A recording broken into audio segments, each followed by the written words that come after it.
I'm too many to wait.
souvent dans leur programme ne fait que pour un work on the adoption of the 2011 budget of the European Union under the Lisbon Treaty. Now it has been the first time. Victor Echo 1, Victor Alpha Sierra, calling CQ on 20 meters and standing by.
Here's a lockpick.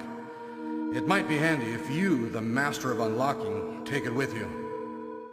Looting through the rubble, leaving cities war-torn, still incurring war scorn, ragged and I'm forlorn, trying to unlock this watching with my second hand every time the clock ticks.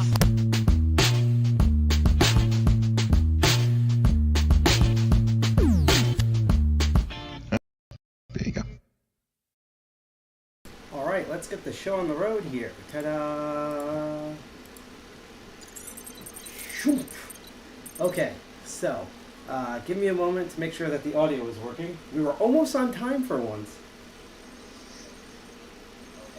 Perfect. All right. Yay. I am so excited here, which is weird because I don't have the usual shirt on. That is currently in the wash, so I'm wearing my like semi-professional shirt, which is like a button down. You know, looks very like infosec-y, like I'm going to RSA, but then you have this thing that throws it off. But anyhow, hi, welcome to everyone. I hope also everyone can hear me. I have a little fan going just because this room gets a little stuffy. We're back at Manhattan, but I'm in like the nice little soundproof private room. And yeah, I also realized I had this stupid hanging piece of hair over here that I need to clip in between intermission. But hi everyone out there, welcome to the DCG 201 live stream.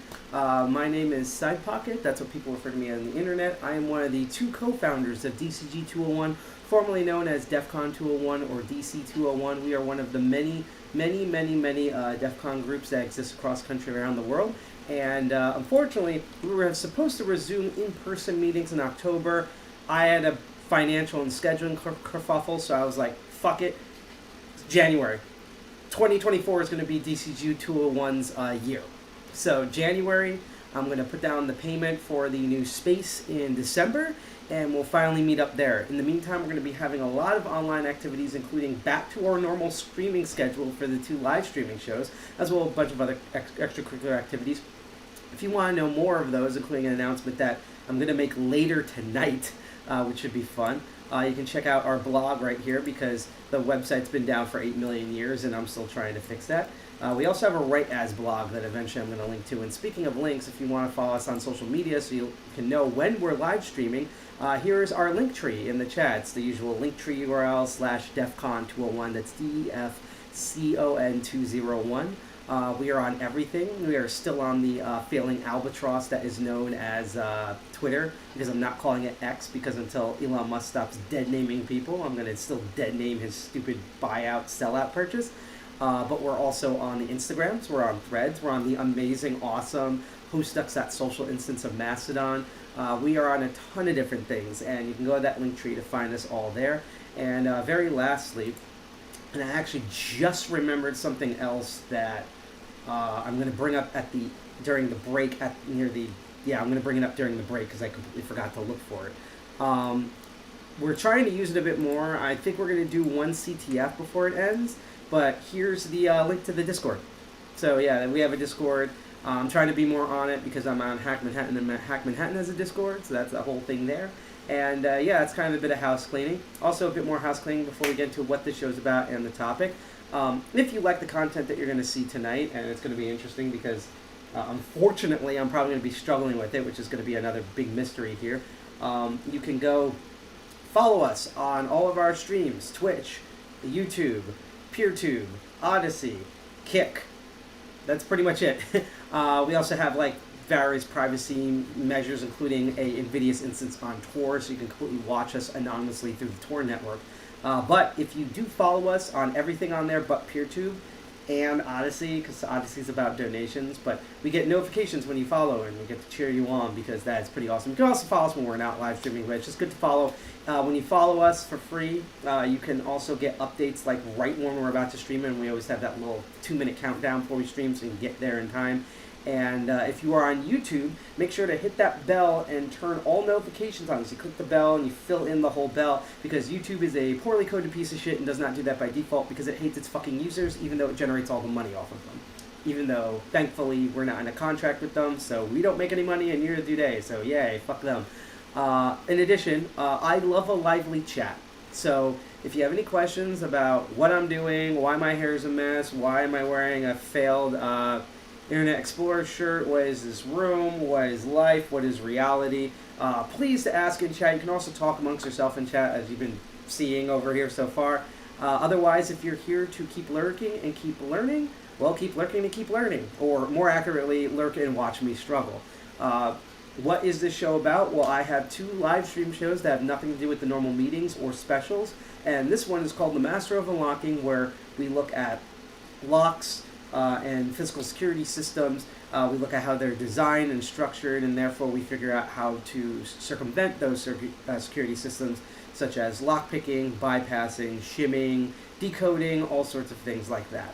And I want to address the chat first. First of all, Dalps, aka Dark Arts Lockpicking, who is this amazing, awesome person from Australia, unfortunately ended up in the hospital for some unknown reason. I'm just going to assume that he got the newest pack lock in, and it just was incompatible because pack lock's American made, and so it just instantly, just like an American, just instantly shot him on sight because he's not from America. So regardless of that, I really hope that whatever he was in the hospital for, that he has made more of a recovery since last week when we live streamed, and I wish him all the luck for updating that. Also, hi everyone in the chat. I see Lady Locks is here. I still need to get on one of your streams. That's my fault, particularly in October. October's always like the busiest month of the year for me. This October was ridiculous.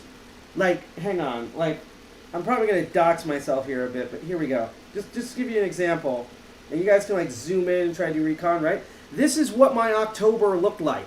All those colors are different events and activities that I need to do. This is not even adulting. This is people pulling me in all different directions because they're assholes. So that's why I've been MIA. But the cool thing is that November is the opposite for me, where I have nothing to do. So hopefully I can actually be on there and be able to blab and hang out with you guys, because I always love your streams. Also, because your YouTube channel is open, the reason why you get a lot of forwards from my videos is because I try to forward to other YouTubes, but YouTube also has another bullshit thing similar to their freaking non-default notifications, where someone has to follow you back on YouTube if they're not open in order to link to a video. So I'll be like, oh, here's a relative video that I could send my users to. And I try to tag them, and it's like, nope, they have to follow you back. And, you know, when you message people on YouTube, it takes 5,000 years for them to realize that and to do that. So that's probably why you get a bunch of traffic from us, simply because your videos are always available to forward to. And in fact, I'm pretty sure this video, when it's done, is going to forward to one of your future live streams.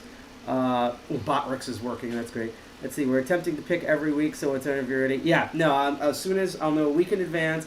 At worst will be at the end week of November, but I will send a message in advance, I'll advertise it, and I'll be on there for that. So yeah, that's kind of just me doing stuff. Also, to know, actually, I'll bring that up when we go to the video thing, because it's something about TOOOL, the open organization of lockpickers, which I'll get into. So let's talk about what the show, do in the show. So one last piece of housekeeping that I always keep forgetting now, but I have to reiterate, is that while this is not, I'm a TOOOL member, I'm part of the Open Organizational Lockpickers, and while this is not a TOOOL sponsored stream or TOOOL like stream in general, we do like to follow on this show the 2 rules that TOOOL populates, just because they make a fuck ton of sense just in lockpicking in general.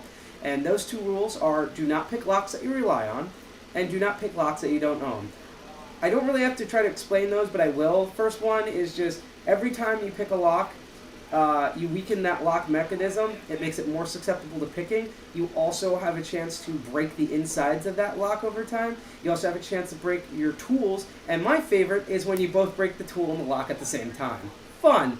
So don't do that. So, like, don't try to pick the lock on your front door or your gym lock or whatever unless you've discontinued it from use. Then it's good to do. Second of all, do not pick locks that you don't own. This is kind of obvious, because no matter how shitty of a lock you see on someone else's thing and you know how to bust it open, they put a lock there for a reason. So just by being on their property picking, you've just trespassed. So it's just to keep yourself physically and legally safe, and myself physically and legally safe, and everything all great. Just do not pick locks that you rely on. All the locks that you see on the live stream, just like how you see in my instructions in person, are all locks that I personally own, that I only use to further my lock knowledge, and I will give to everyone else during my streams and my classes and sessions, and I have their permission to tinker with them, because that's all the locks are there for, is just to practice on and learn. They're not being used to secure anything.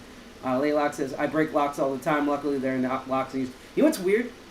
I was going to bring this up in a future episode, but I've only broken myself one lockpicking tool in the past 5 years. Never broke a lock with the tool, broke a lock picking tool. And that was my original disc detainer pick that I got from China when I ordered a clear lock disc detainer. Because even though I've had Chinese lock picks given to me for free that I use for my students and I've polished them down, I've never had someone break those. For some reason, that thing, the tip just broke off, never was able to glue it back on, and then thankfully, Lockpicking Learner and Bosnia and Bill finally came out with their tool, and I have one of those, and that's going to be a subject of a future episode, because thanks to the space that I'm at, I'll be able to revisit that. Let's see, presumably I'm saying I'm not gutting that TS5000 I'm borrowing, I will break it. I've been very close to thinking that I have broken locks that I've disassembled to find out that, okay, I actually can't put this back together, so that's another thing. So, now that we have all that out of the way, let's talk about what today's episode is going to be. So I'm going to be completely honest. Today's episode is going to be filler. I had to pay a bill that was more higher than I thought it was. It was higher than a giraffe's vagina. And so I'm kind of like broke all this week. And so basically this Friday I'm going to be ordering more lock stuff, including a clever bypass tool, because I'd rather order it than make it. Just because of reasons that I'll get into some point, that I think might be able to open that Coney Island lock finally. So there's that. But that's still going to take like 2 to 3 weeks, and it's also the holiday season. So this is one of those episodes where I'm like, what do I do? And I just remembered that 3 weeks ago I got a new set of locks to put in my practice bin that I was using for the students. Funny enough, I didn't get to those locks because I had way too many people, and by the time I got through all the beginner stuff and looking around, class was over. So I like blew through 2 hours like that. And it's something I've been wanting to look at, and you can probably tell from the title. By the way, I know I screwed up the joke in the title. I did that on purpose, but I hope everyone got the reference. If you got the reference to that, then you're part of the cool kids. Because these are, it doesn't say it on here because they've recently gotten rid of the logos for it, but these are Master Lock Magnum padlocks. These are big-ass motherfuckers.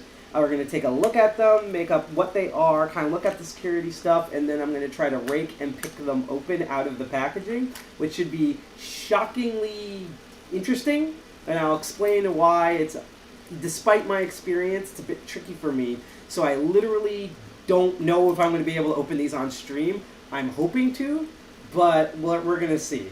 Because you've seen me pick high security locks and things. There's a thing about this that I'm still learning.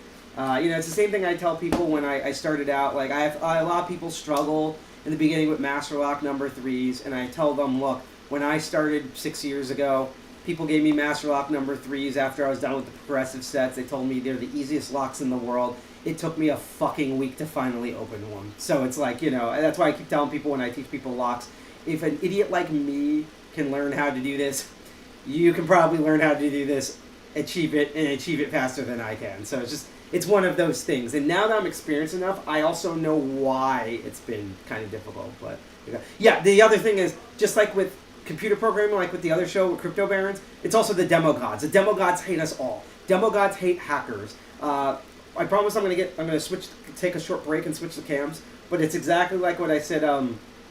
The fun thing is, I love when people watch videos from conventions, like DEF CON and Hope and various B-sides and stuff, or when I'm doing a thing for like Liberty Science or whatever, and the thing I always get from commenters or people who are hosting the event is they're like, I thought because it was a bunch of hackers that all the tech stuff will work as that. It's like, no, we're hackers. So the thing is that we have modified everything to shit to back, which means nothing fucking works. Not one basic thing, not the boot up of the laptop, not fucking PowerPoint, nothing works. And it's the same thing with locks, is you will just be opening shit all the time, and then the camera goes on, and then the lock is just like, and just will sit there and laugh at you the entire episode. So I'm just looking at chat before I explain what's going to happen next. No, you can gut stuff, provided it can be gutted, because trust me, I have accidentally bought locks in the past where I thought I'd be able to gut it, and it turns out you can't gut it without destructively destroying it, so yay. Yeah, lock budget, that sort of stuff. Oh, hi Zoe. I didn't know you were. Wow, why are we getting all the people tonight? It'll be interesting to see if there's new follows on here. Speaking of new follows, anyhow, what I'm going to do is I'm going to go on a short break. It's going to be about 30 seconds for a minute. And we're going to switch to the other cam. That's partly why we were a couple of minutes late. I was all set up. There was a weird codec problem. I have a new cam system for the lock stuff. I think this will be really awesome, and that way we can focus on me being terrible with the locks than trying to focus on streaming. Oh, yeah. That's debatable. We're going to at least find out today. So, yeah, I'm going to put on some music again. We're going to take a short break, 30 seconds for a minute. I'm going to clip my hair, cry into a wall, reset, make sure everything is properly set up. And yeah, we should be we should be streaming in next couple of seconds. Why is the bitrate going insane? What the hell is going on? All right, I'm going to have to take a look at that in a moment, but we're going to go on break. I'm going to try to fix the bitrate stuff, and yeah, let's see how we do here. So I'll be back. Just enjoy the music for a bit. Why is it doing that? Jesus Christ.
I was not going for a dump. Cool theory, bro, but no. I was not going for a dump. It was more of... yes, I know what a dump means. It was more of that I had to refill the water, and I snipped that little tangly thing off my lopsided hair and talked a bit with some of the people here, which I will get into a bit. Also, actually, I should have did this on the break, but let me bring up two quick things if I can. So just give me a moment here.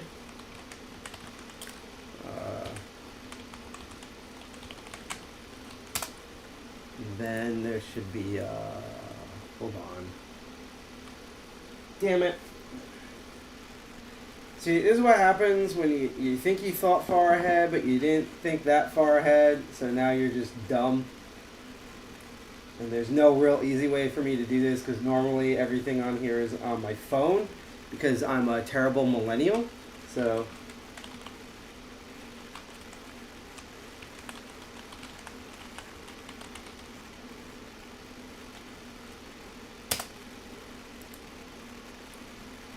Hopefully all this stuff happens. Okay, so that worked. Let's find the other thing. Wait, do they not have... Oh my god, really? Did they really do all this? Really? Really? Ah, alright, plan B here. I'm trying to do something really nice for someone, but they don't... I need to teach them how to, like, do multiple main links at the same time. So... I'm now going out of my way in order to do this properly. Find this. It's buried somewhere down here. Because someone doesn't know how to do the computer. I mean, I'll put it this way. I'm a computer hacker for like all my life, and I barely know how to do the computer. So when other people don't know how to do the computer, they really don't know how to do the computer. So I can't see chat right now, but we're getting there. Trust me. I should have included this over the musical break, but I didn't because I'm a moron.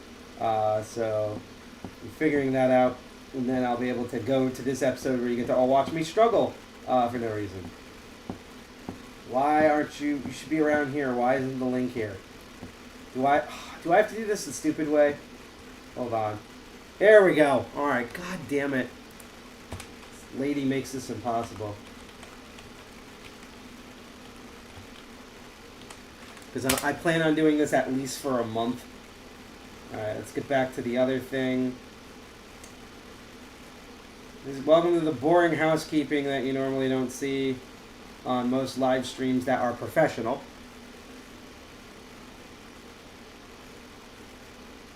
There we go. Alright, let's zoom in. I think that's big enough. Alright, so... Let me read the chat a bit, and then we're going to do all this stuff that I promised. So let's see here. No. Not take a dump, okay? Yes, there is a bathroom shortly outside this door down here at the facility I'm at, but I didn't need to do that. I'm being honest here. Trust me, if I said I was going to take a shit, I would have just been like, I have to go poop, fuck you all, bye, and like do all of that. I've done that in the past live streams. I also love that now that we're talking about poop, we get more viewers in, so I guess... Welcome to the lock pooping live stream, I guess. Oh god.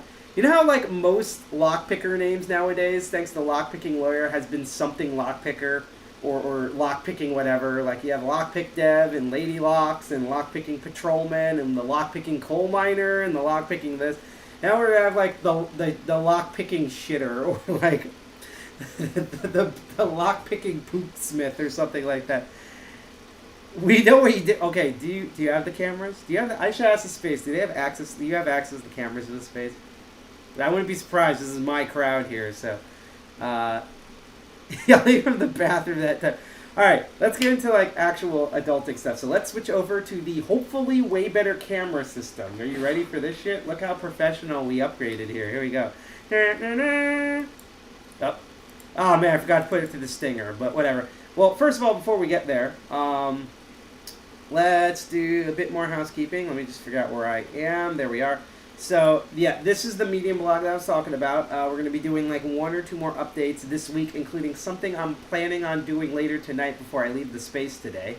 And this is what I've been talking about with the facility. So, the only reason why, and I should really take it off of dark mode here, the only reason why we are able to live stream and now live stream consistently is because I recently became a member of this awesome group that's called Hack Manhattan.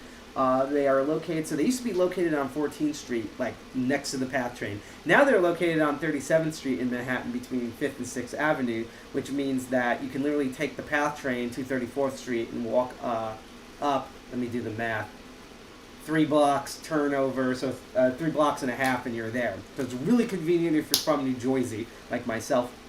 And it's a hackerspace, and it comes with all the usual hackerspace stuff. They have a giant table, they have workshop power tools, video equipment, lots of things to accidentally kill yourself with, and they have a ton of cool classes and activities. The big thing you guys probably need to know if you're in the area is that every Tuesdays and Thursdays there's an open house from 7 to 9, because normally members have only access to this space unless you know someone. But that from 7 to 9, Tuesday and Thursday at this space, you can just walk in anytime and check out the space. You do that 3 times and then ask to become a member, and you can become a member of the space, just like how I did. And what's really awesome is that every second and fourth Thursdays at this space, second and fourth Tuesdays at this space, I teach all the lockpicking stuff that you see on the live stream in person. It's usually I go over the beginner stuff because we always have beginners, but I also do a bunch of other different lock stuff if you're more experienced or you want to learn a different lock thing. So it's basically like a Master of Unlocking stream, but in person, so you can not only see how bad I look, but smell how bad I am. So anyhow, you can totally check out hackmanhattan.com. They have their list to their meetup.com, which has their dates. They have a calendar, they have the event tab, calendar, all that stuff. Some other last things is fun announcement for people in lockpicking. The Open Organization of Lockpickers. This month is not only just election day for multiple states in the United States, it's also election day for the TOOOL board member people. And so you're going to be seeing a lot of people being like, hi, pick me, vote for me, I'm going to make it so that Master Lock has actual security, or like if I'm voted in, Asset Owlboy will stop hating our fucking guts and things like that. And one of the people who are running for a member of the board is the Lockpicking Dev. I can actually attempt to link to his amazing Instagram. Instagram, what are you doing? There you go. Let's take out the tracking shit. There you go. That's his Instagram. So that's my endorsement for TOOOL Board. But honestly, all the candidates running are really awesome and are honestly huge improvements over some of the previous board members. I'm not going to say names, wink, wink. And overall, Lock Sport is one of those things where... okay, so story time real quick. There was one year at Hackers on Planet Earth where we had like 9 panels just based on lockpicking, all done by TOOOL. And there was one where my longtime friend and mentor, Night Owl, was doing one. I can't even remember what subject it was, but it was him and a bunch of other people up there. And they had a whole thing where if you asked a really good question, you could win alcohol during the Q&A from the panelists, because they're all they're basically all locksmiths with a drinking problem. And so, or more like alcoholics with a lockpicking problem.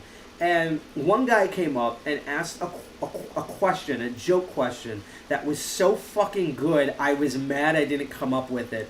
And his question was, is lock sport and lockpicking like being a wizard, in which the volume and length of your facial hair is in direct proportion to the skill that you have in the subject?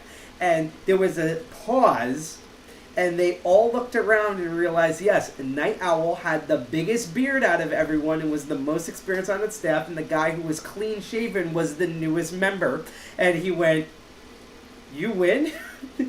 Here's your beer, and the whole audience went nuts. So what I'm trying to say is that just like the hobby itself and the device itself, locksmithing and lock sport and lockpicking is really fucking old, and so most panelists are also goddamn ancient, eternal fucking wizards. So having newer, younger people on board for any of the lock guilds is always a great thing. It's also great for diversification in general, of getting also some really awesome brown people and women and other types of people that you don't normally see, that aren't the, like, I'm from Tennessee, handlebar mustache sort of locksmith whose tools are as older than he is, type of person that you normally see in these guilds. So my choice is Lockpicking Dev, but I suggest to look at all the different candidates if you're part of TOOOL and go pick for them.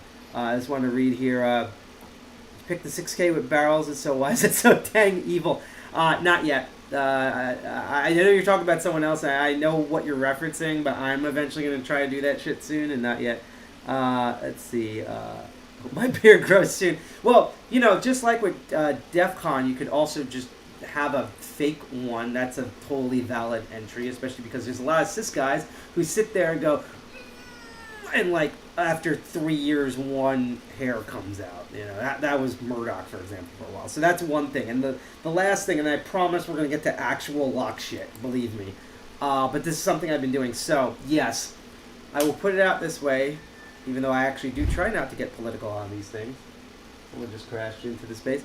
That I am very much aware of the Israeli-Palestine thing. I think if you follow our accounts, you know where we stand, particularly because anytime there's a mass loss of human life, it's a tragedy. You know, if it's not the Microsoft, I'll put it this way: if it's not mass loss of life from the engineers who make PowerShell at Microsoft, it's a fucking tragedy. We will be eventually doing stuff for that. In fact, the next Crypto Barons, we're going to be touching that type of stuff on that show. I've decided for most of this month I want to focus on something else because it's like the save one thing. Like, just make one person's life difference and you can just affect so much. And also, this is from a friend of mine, so I thought I'd advertise this. You're going to be seeing me advertise this through DCG 201 stuff throughout the rest of the month, but as we reject all the cookies. So I have a friend who has a son who is extremely autistic, nonverbal, all of that. And the thing about it is that he's like I think he just turned 5 years old, or he just turned 6 years old. And really awesome dude, again, severely autistic, he's in his own world, everything bothers him, all of that. And because of his level of autism, in order to do any dental work on him or any really sort of medical thing, he has to be knocked completely the fuck out. And he needs a lot of dental work done, and that's not even really the money. The money that doesn't get covered by that is the anesthesia. Because no one really expects to put anesthesia on you until you're in your teens, and then insurance, if you're rich, begrudging cover. Also a reminder that I'm in America. That's where New Jersey is located, is in America. I love saying New Jersey that way. But it's in America, meaning that we can't get health care, and yet somehow we have better teeth than British people. Regardless, there's a GoFundMe. I'm actually happy and shocked of how much money has been raised so far. When I get paid this Friday, I'm going to finally donate in. The goal is $5K, but any bit helps here. In fact, you could probably go and contact my friend Catherine directly if maybe you want to send more direct stuff. I don't know. Just, I don't like to, I'll put it this way. The last dental work they had done was a major mistake. Like, he was like freaking out. And when they put him under to finally look at it, he somehow got concrete under his teeth. Nobody knows why. It's not concrete like before. It's a dental concrete. Basically, other work that was done seeped into something else. It was fucking weird. But they had to knock him out again, and that was another $10 billion that insurance doesn't cover. So this is the GoFundMe. I'm going to post it in chat. Night, Brett. Note that every episode we do is archived temporarily on Kick and Twitch, and it's permanently archived on our PeerTube and YouTube and Odyssey. So don't worry about if you have to miss an episode or you can only catch part of it. You can catch up the rest of it. We have them saved, and we back them up too, just in case censorship gets at us. Hey, Skillful Hacking. I can't remember where you're from because you use my legal name, but I don't care if you use my legal name or my handle. Everything's valid. Nice to see you. But yeah, I just posted a link to the GoFundMe. Whether it's successful or not, whatever, just donate money. I just want this kid to be consistently happy. I physically see him every day. I don't know if his mom would be comfortable putting him on one of our live shows for a bit or a pre-recorded video or something. Regardless, this is a real person. I can validate this. It seems legit. Please donate. That's all. Now let's get into the lock stuff, okay? Are you ready? Okay, this is so cool, right? Watch this. Da-da-da-da, da-da-da. There you go. So yeah. Hack Manhattan had this fucking camera here this entire time, and I didn't even... this fucking camera here this entire time, and I didn't even realize it. It's a little wobbly, but holy shit, this is freaking awesome. So what we're going to do now is I'm going to like kind of be semi-in frame. Maybe tilt this a little bit. Hopefully nothing disconnects. There we go. And we're gonna now, hold on, seat problems. Why the hell is this in here? Oh yeah, Mark. Hey Mark. Yeah, no. 2600. The last 2600 meeting, by the way, was absolutely fucking amazing. One Dark One visited, and Agent X and a bunch of other people. It was really fucking cool. Just gonna move this up more for like room space. Yeah, it's not perfect, but this is way better cameras than we've had in the past, so yay for that. Alright, so what we're looking at here is the Master Lock Magnum series. And I'm actually going to quickly go back to desktop mode to kind of explain what Magnums are. Let's put the web browser back on. So, the thing about these locks is that, and I probably should have taken out other Master Lock locks, is, in the past we've covered Master Lock 1 through 5, we've covered Master Lock 15s, which are rated a 10 out of their security, even though I've also had little children pick those open, because it's essentially just one giant fucking heavy Master Lock number 3 with an extra pin in it, and all sorts of stuff.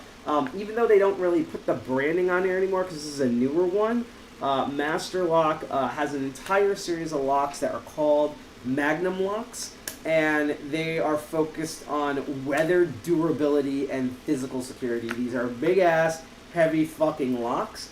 And you can kind of see in here some of the different features, including my favorite line that Master Lock uses for all their products, which is pin tumbler cylinder for pick resistance, which in computer terms is, what do you call it? That's like buying a laptop or whatever, and it says hard drive for hacker resistance. It's like just having a hard drive, just a normal hard drive, does not mean that now your computer is resistant to hacking. I don't know why we're having a freaking signal dip now.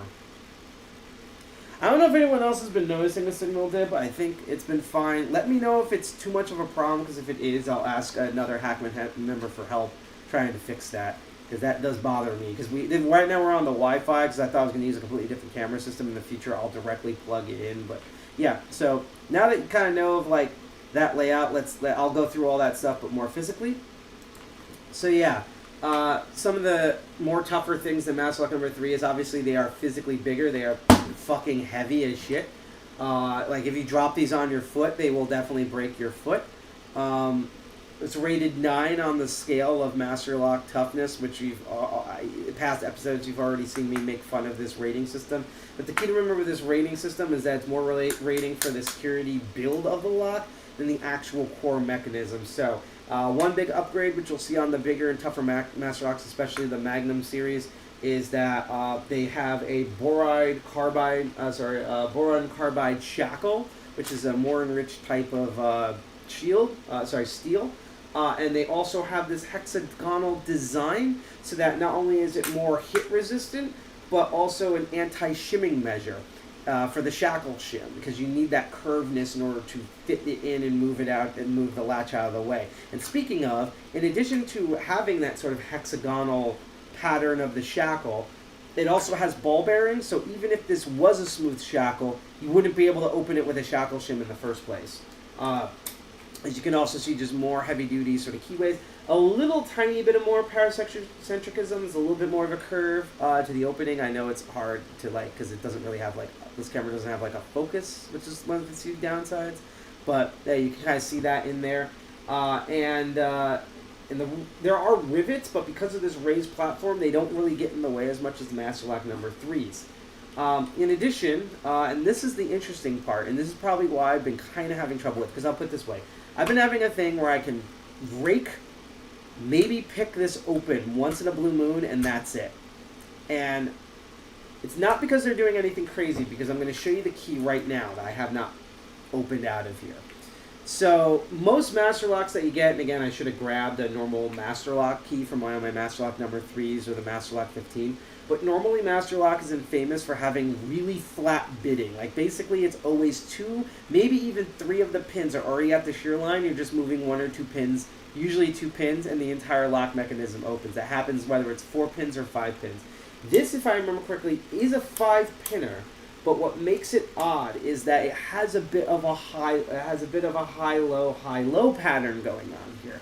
And not only is that throwing me off, but here's the main thing, like most locks, even if I get something that has 4 pins and is just poor low security, if I don't know what the tensioning is, that will throw me off and throw most pickers off. And that's what I've been having issues with, besides just holding it in my hands with the weight, which is why I might be using this vise later on, is right now I'm at the point where I'm kind of close to the tension. I can feel the core beginning to turn, because I don't think there's any real security pins. I think they're just normal key pins and driver pins. It's just that little bit of high-low highness. But with that combined with me not being familiar with the tension, I don't know if because the shackle's thicker I need more tension, or if the spring is stronger, that means I just need normal lightweight tension. Don't know. That's what we're going to kind of more figure out on the stream right here. So let's see. Because I've been able to pick these open. I pick these open, take them out of the package, put them in. This time, if I pick them open, I'll take one at least permanently out of the package, and we can vise it up and then try it there with less weight. Make sure you hydrate, everybody. But yeah, let's get into this. By the way, I also just want to mention that, again, if you like the content that you see here, and this is my everyday carry pick set, it's a modified creeper set from Sparrows. If you like all the content that you see live today, make sure that, or if you're watching this pre-recorded, make sure you follow us for free on Twitch, YouTube. I keep wanting to say DLive, even though we haven't been on that in months. You can follow us on Twitch, YouTube, PeerTube on Diode Zone. Bring back that Odyssey, and more recently new Kick. So I'm going to bring out all the picks I think that might be relevant or that I might want to try, which to be honest is most of them. And I'm going to take out a specialty pick just in case, just so I can get more of a feel here. Where did you fuck off to? Here you go. And my monkey paw, if I'm locking you. And get some different height tensioners that might work, and which I actually haven't done yet. I'm going to do some top of the keyway tension.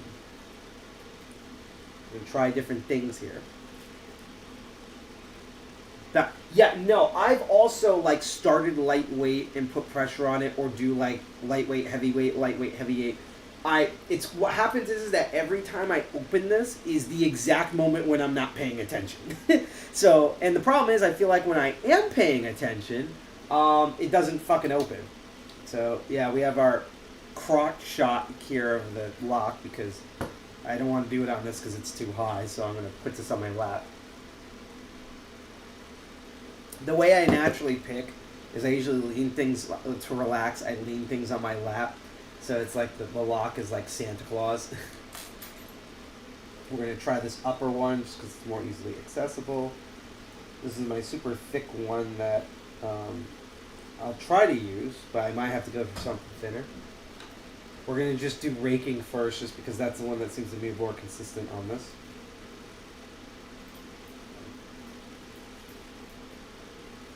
And again, a big fucking problem with this thing is how fucking heavy this thing is.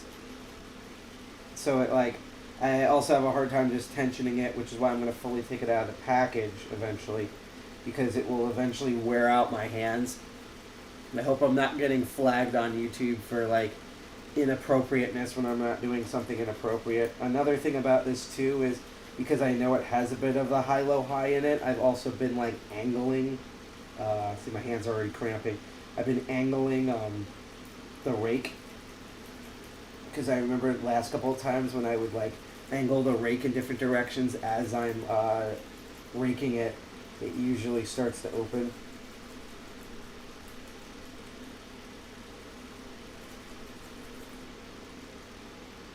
I think I'm going to put a bit more tension now, because I didn't hear anything drop, so I think nothing clicked.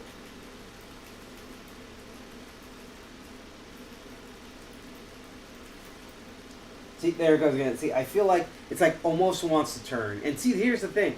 I don't think it's a spool pin, because when it feels like it almost wants to turn, I feel no counter rotation when pushing down on it, when I single pin pick this. So I just think it's literally me just trying to figure out what tension it is and make sure to actually pay attention to it.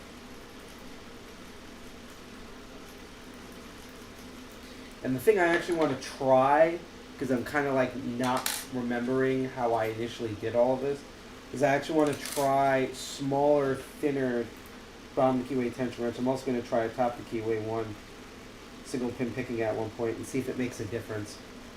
We're going to try different tools here. Oh, hold on, that's stuck. There we go.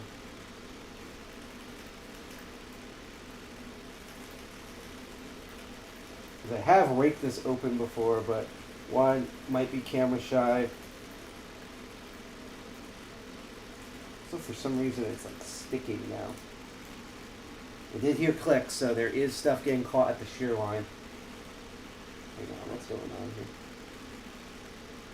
I also might try underhanding the tension at one point. See, this is what I mean. Sometimes I feel that they make high security locks like all metal fucking heavy on purpose, just so that if you have them in the hand, that your hands automatically start cramping, and that's like a legitimate security technique. I'm like very much convinced of that.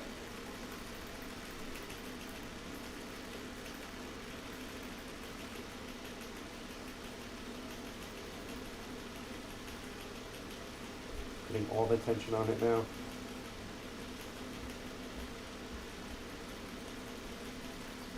Let's tilt the camera up a bit more. Jesus, everyone's coming into the space right now. I also wonder if there's a light on this thing. I'll probably have to install one later. So while I'm fucking around with this, I want to ask chat if you're active at any point. Like, like how is everyone doing on this fine Sunday night of, I believe it's November 5th? Yeah, November 5th. Dalps, you haven't said if you've gotten better. I know last time we were on the stream you got discharged. And I was actually thinking, like, I hope he didn't get discharged just to watch the show. Because that would have been really sad. I'd have been like, no, stay in the hospital, get better. Don't discharge to watch all of my bullshit. That kind of sucks. Like, I wouldn't do that to watch my own show. Like, you know? But, again, I don't know what happened, but I really hope that you're doing better this past week. Looks so wrong if I didn't. Yeah, no, that's why I'm hoping that I'm not getting flagged right now on Twitch for all the things. On Kick, they probably just reorganized the stream and put me in hot tub and pool girls at this point. Streaming on Kick is so weird because sometimes we get like a ton of viewers and sometimes we get nothing. And it's also kind of the different categories we've been in. And it's interesting. Oh, see, it almost just turned again. This is exactly what I'm talking about. See, I wasn't paying attention almost, like, this is what I mean. Although I'm probably going to need a handbrake soon. I'll try wiggling it. Whoop. And it just dropped. Why me? Nope, it just ate in. Okay, I need something thicker.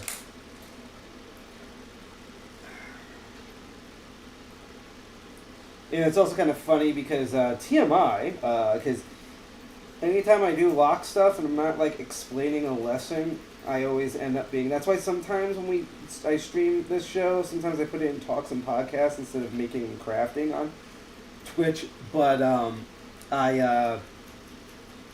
so I had this thing where TMI, I have bipolar type 2. And for those of you who don't know a lot of you are probably kind of familiar of the stereotype of bipolar, and that usually is bipolar type 1, where people get really hyper and really happy. That's called the mania, and then they just sink into a major depression. So bipolar type 2 is there's no real mania. You're just like a normal fucking person, and then all of a sudden you just get depressed for like a day to a week. And when I was younger, I didn't know what bipolar was, so I used to jokingly call those my man period, because you know the stereotype of like one of the stereotypes, because all women are different when they're on their periods, they have different personalities, but one of the stereotypes is that they get really moody and upset and depressed.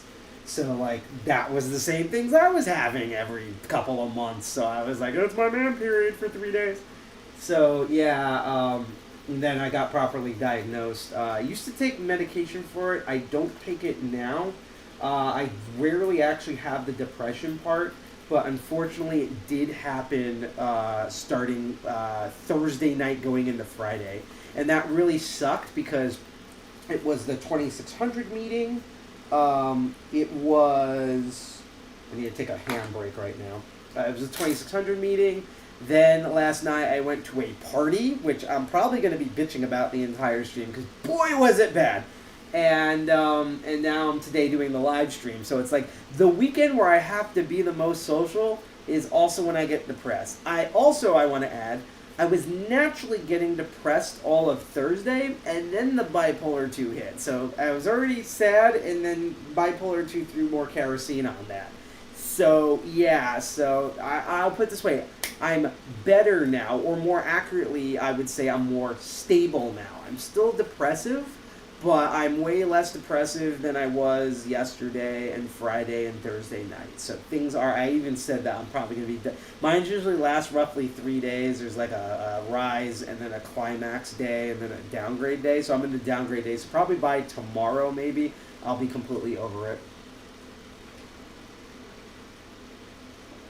Bowl sample? What is it, like a salad bowl? What? Camera backside.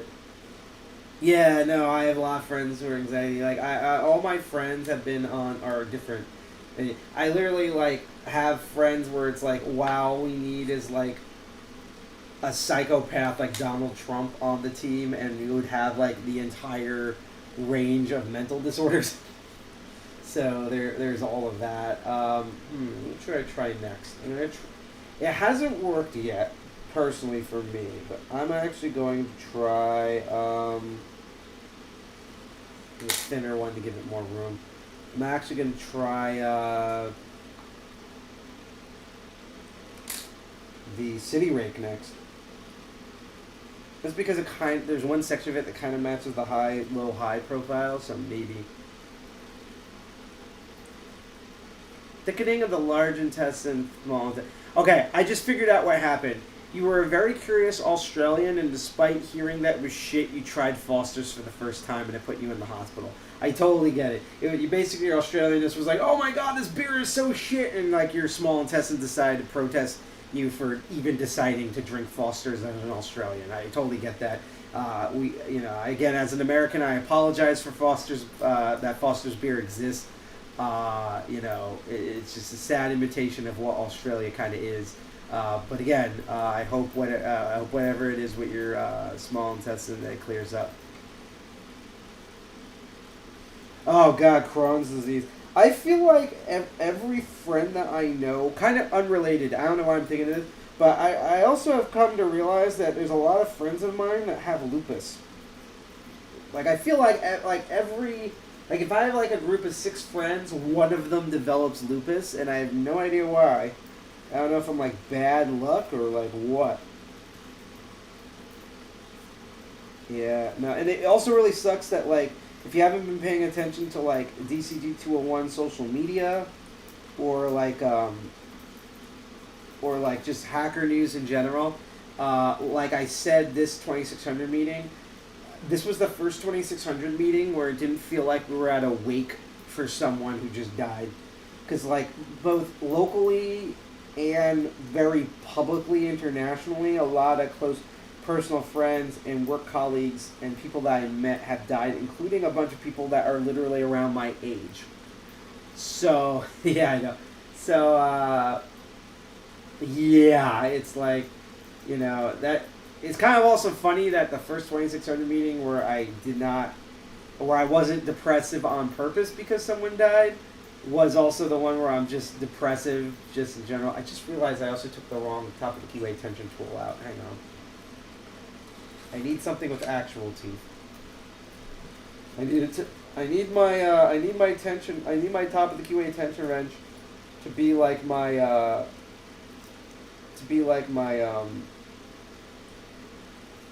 9 Inch Nails album. I need it with teeth.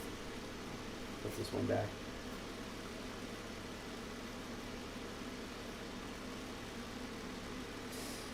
Dalps, that was spoken like a true sub. I can handle all the pain. Arr. Anyway. Yeah, no, this is what I love about Locke live streaming, like, as opposed to, like, doing pre-recorded videos. Like, you come to learn... And I just realized with the technique I'm using with the City Rake, this this movement is definitely not helping with like Twitch's guidelines and services. Let me stop that, especially since it hasn't been working. But no, like, what was I getting to?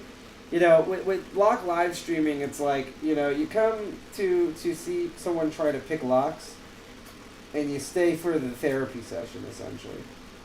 That's why sometimes, occasionally, I will actually stream this in the talks and podcast section. Just that. Yeah, no. I'm pulsing it. Like, what makes me mad is that I'm trying to pay attention to, like, the different tensionings that I'm doing. And it's like, I know for a fact that the day that the moment I stop paying attention and then do this is when it's going to open, which then means I won't know how I tensioned it, which means I'm still back to square zero again. And don't worry, there's going to be single pin picking in a bit. I'm just trying all the lazy methods first. Just because they're usually more successful, and I have used this worm rake from Sparrows to open this lock. It's just, again, every time I do it, I forget how to do it, whether it's the tensioning or something. I'm actually let me just see if I can hybrid this for a second, because I feel like I'm in a good set. Now let's go in.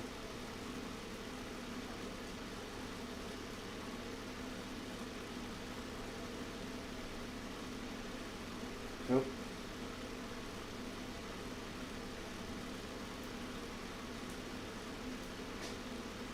Fuck, I think we're overset now.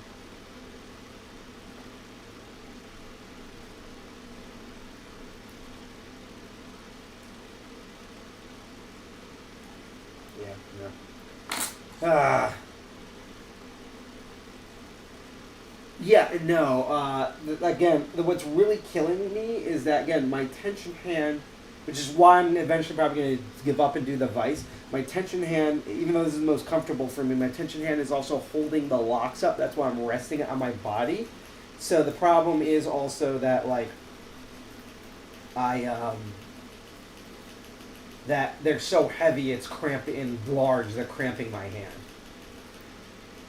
I should have just taken one out of the case when I initially had it open. So I've opened these like 5 times raking them, and I think one time picking it open, because I literally bought this like a week ago. And, you know, I've been busy, so I haven't been like in here constantly practicing on these. I'm also honestly wondering, because it used to not catch, and now it's sometimes catching, both when I'm picking and when I'm raking, if I should take a short break on the stream and spray it with some Houdini. Start looking into making shirts with all the dirty sounding lines we use in lockpick. Oh, God. So you're going to have like 30 different shirts. You're going to have 30 different fucking shirts. You know, I'll put it this way. If you do... Okay, so another crazy thing. So in New Jersey, we have this convention that's called Exotica, right? I'm not going to share the link because Twitch might say, like, oh, they're trying to corrupt the youth, get them, and then, like, promote Logan Paul or some shit, or some Nazi shit. But the thing about it is, so we have this convention called Exotica, and it's literally just, it is, I shit you not, it is literally, what do you call it? It's literally New York Comic Con. It's a Comic Con, but for porn. You know, the internet is for porn. So it's like, you know how you go and you meet, like, your favorite TV show and comic book creators and get their autographs and buy merch and shit and cosplay. It's the same thing, but in freaking pornography. That's what Exotica is. And they have a bunch all over America, and the premiere one is in New Jersey. And the New Jersey one always happens in October or November, and they had it this weekend. And this was the weekend where I decided for once not to go, and everyone was there. Every one of my friends was there, and I was invited to 8 million parties, and everyone was wondering where I was. Blech. FML. That did not help with my depression, by the way. So, the reason I'm bringing this up is because for years now, DCG 201 has been wanting to do a booth there to teach hacking and privacy stuff to the folks at Exotica, because they need that. The funny thing is, the money and the timing where we had to do it was going to be 2020, and then the fucking pandemic and lockdowns happened. So yeah. So we had to restart, but right now we're on a good track of attempting to do this in next year, 2024. So I'll put it this way. If you guys, and I will pitch in for this, want to make shirts with all the dirty sounding lines that are used in lockpicking, and you get them done before October of next year, I will sell them in person at Exotica. Because I'm pretty sure those would go over really well with that type of a crowd.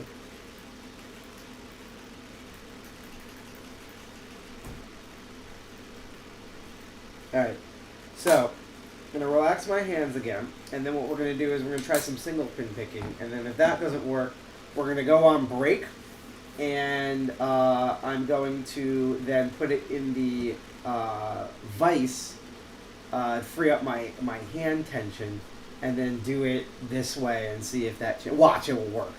Every time I do like the bullshittiest thing for last, that's when it freaking works. You can see there's like a welt on my hand now.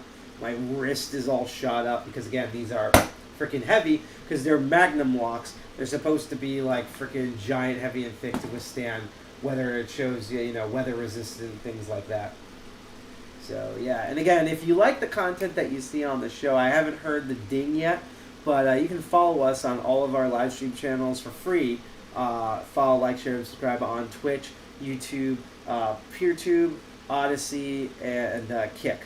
And if you follow us particularly on Twitch, YouTube, and Kick Live, I get a notification for that and cheer you on. For Odyssey, you have to like donate their weird cryptocurrency thing because it's fucking Odyssey with library. But I haven't received one of those yet. So even though we technically haven't implemented, I haven't seen it checked out. And then the awesome folks at PeerTube at DioZone, it's super basic. They just live stream and nothing else. But yeah, you can totally do that. So we say to all the ladies, LOL. And also know if you're following us on YouTube, make sure you click that bell and turn all notifications on. That bell is completely filled in. Because you would think YouTube would have all notifications on when you follow someone by default, but they don't because they're dipshit pieces of shit. Alright, I think I am possibly well enough that let's try some single pin picking here. And I'm actually going to do something different because I already know kind of how it's going to go at the bottom of the keyway tension. I'm actually going to try top of the keyway tension for this segment. It might be slightly restful on my hand since I'm holding it in this position, as well as that I just want to see if like tensioning up here with this much control might improve anything. So nice. I must have didn't see the notification. Let me make sure to see the notifications are on. Or maybe you didn't do it while I was live. But thank you for subscribing. I tell you're from YouTube. So thank you, Murder Birder. By the way, that's a great name. It's like Murder Birder. It sounds like Butterfinger. It's like one of those type of names. So thank you, Murder Birder, for doing all that. It's like what is that band called? Gilly Izzard and the Willy Wizards or something like that? And yeah, thanks. Again, unfortunately, I was able to more consistently live stream.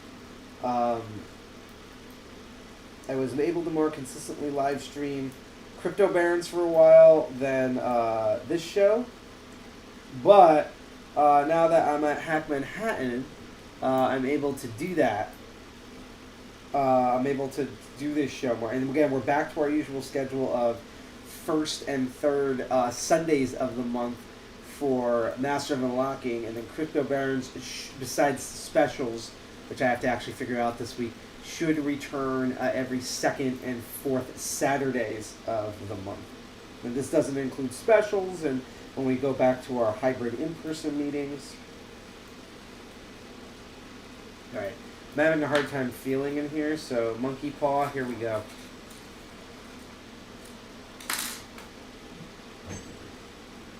Like, I am feeling things, it's just I'm having a more harder time feeling, so get in there. Why is it not going all the way back? There we go, alright.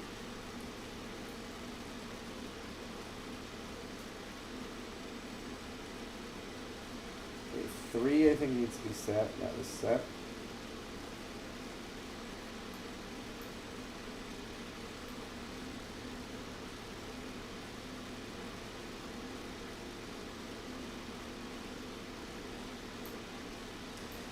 actually am now seriously wondering if I need to lube.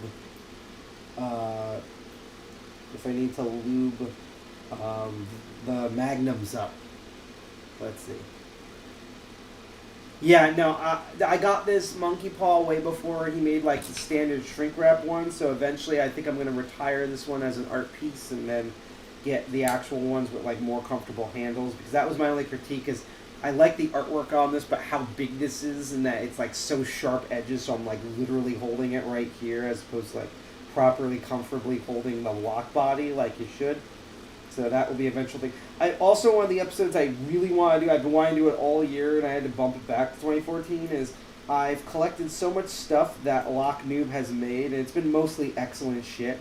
And I'm on the process of ordering more stuff from like multi-pick and stuff that I want to do an entire episode of just me going over and reviewing all the different odd tools that Lock Noob has made over the years. Because even though I consider him one of like, to me, like the trifecta lock gods, and I'm not including my mentor or Deviant on here, but to me the big three that are like intrinsic to YouTube are Lockpicking Lawyer, or was at least Lockpicking Lawyer, Lock Lab with Bosnia Bill, and Lock Noob. And I always thought that out of the three of them, Lock Noob, while being popular, was the most underrated of the three channels. Nice! Yeah, totally do that again, and I'll do this real quick. Even though we're not as active on here, we also have a Discord at DCG201 that you can join. And I'm more on Discord, so you can always ping me and ask me questions, and now I can like reply within the next like hour or three instead of replying like 5 months later. Because thanks to Hack Manhattan's Discord, since that's the only way we get anything done around here, I've been like more up to speed on things. That's in there. Just keep dropping shit. Hang on. Wait, is it video between me and you, or are you talking about a different type of video? Because trust me, there's been a lot of video topics because this year was a rough year that originally supposed to happen this year that I got delayed until next year. Like, I know I'm going to be covering the Locky Awards once again next year. Big update, because I know what all the episodes I'm going to be doing now until the end of the year with the Master of Unlocking. I can tell you right now, the last episode of the year and or the first episode next year is we're going to revisit the Lockpicking Lawyer drinking game that I made last year. I've made some adjustments and improvements to it. Lockpicking Lawyer has also made a ton of new videos, obviously, and thanks to Hack Manhattan, I might have an audience for it. So in addition for you guys following at home, we might have a little live audience that will be able to actively engage in it. So that will be really cool. So just keep a heads up that the last video of this year / first video of next year for this show is going to be a revisit, improved version of the Lockpicking Lawyer drinking game, which then I'll make official on our lockpicking. The IKEA episode also got delayed next year.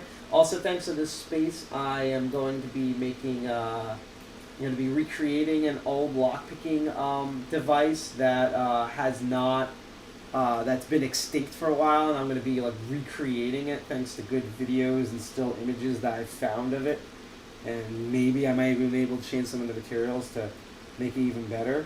What are some other cool things that are going on? I am, the new video that I'm hoping to be making in the next 6 months is, I've been collecting and researching destructive and non-destructive techniques that firefighters use, because like if there is an InfoSec that I actually might do this for an episode, it's the ICS Conference East that's happening actually next week, so I might get tickets for that. I might stream from there as a special, or maybe pre-record videos and throw it on, because I know what the next episode overall for Master of Unlocking is going to be, but I might add the ICS con in there. But like if you want like the like, okay, so it's like, you know how like there's like hackers like B-Sides and DEF CON, and then there's like the obvious InfoSec-y like Black Hat and RSS. And I would say with this, it's just sort of, then you also have like the hackers in the military, like the .mil CTF accounts and shit. So that version of that is firefighters. And oh yeah, no, you'll be able to play it at home. We're gonna follow it live to do another like an official test for it, and then I'm gonna post all the rules on it on our lockpicking. It's gonna be really fun. And again, my plan is that I'm gonna open it for Hack Manhattan. I'm gonna try and make it like a semi-open house so we have an actual audience for it. Oh yeah, no, the interview chat. That's another thing. I've been wanting to interview people. Like, it was so fun to like interview people like Kilamaru and stuff, especially before like Kilamaru like skyrocketed in popularity and stuff. But no, I want to interview Lady Locks on here. I want to interview Dalps. There's a couple of other people that I've been wanting to interview. I want to interview Lockpicking Dev. I've been wanting to the folks at 3dlockpickers.com. I've been wanting to interview a ton of people, and let's try to schedule all that in 2024. Hey Cheryl, how you doing? That shot he said every time he says, yeah, no, that's the one that gets you the most amount of drinks. Is the take a sip every time Lockpicking Lawyer shills out COVID instruments. It's like half of your drunkenness comes from that rule alone. There were some rules that were way too powerful. There were some rules that barely made you drink. So like I have a new rule. It's gonna be like, I would say like half the rule set is unchanged, but there's gonna be new rules and modified rules in there. I think there's gonna be like 14 of them this time. That is gonna make it like really goddamn funny and fun. But yeah, I especially want to like interview because one of the reasons I love interviewing lock pickers live is I like. Let me try the Tron. I like particularly talking about lock sporters who either have vastly different backgrounds or are from countries that aren't my country in America. So like I'm very curious about like, because it's already like not really well documented about like the Australian hacking scene. You know, there's been things like RuxCon and KiwiCon and things like that. I don't even know if any of those exist anymore, but that's what I remember from when I was younger. And you know, so that's already barely documented. I have no idea about. I think I knew about one website about like the Australian lock sport scene, and that's it. So just like. Just not only just talking about locks in general, but just like lock stuff and just general stuff about Australia will be really interesting. I'll put it this way. Probably my like most relevant like Australian YouTuber I follow, my Aussie YouTuber I follow is G-Man, who does a lot of like old school and modern first person shooter reviews, and I like his reviews simply just because like he tries not to put a lot of like political stuff of any direction in his videos, and like I'll put it this way, right?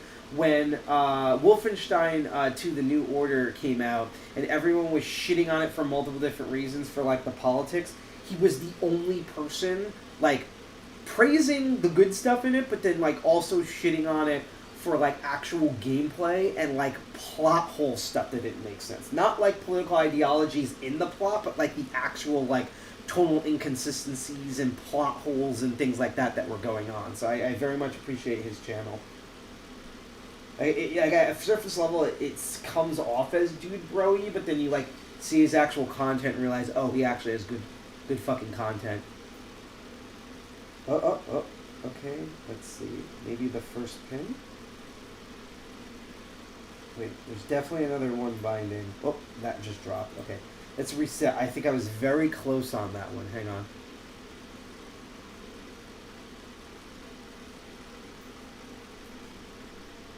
Wait, which Discord? I'll post DCG Tool 1 Discord, even though it's not that active in the chat. Hack Manhattan also has a Discord, although we usually only do that in person. I might get the URL for that eventually. And, yeah, there also a lot of lock stuff is on Discord. Like, I'm looking at Discord right now. For some reason, even though they've died, I'm still part of speedlocks.org. I also recently joined the Lockpicking AR one. Lockpickers United is our lockpicking on here, and a lot of different lock live streamers also have their own Discord. So yeah, Discord is definitely a thing when it comes to locks. And don't even get me started with Tool.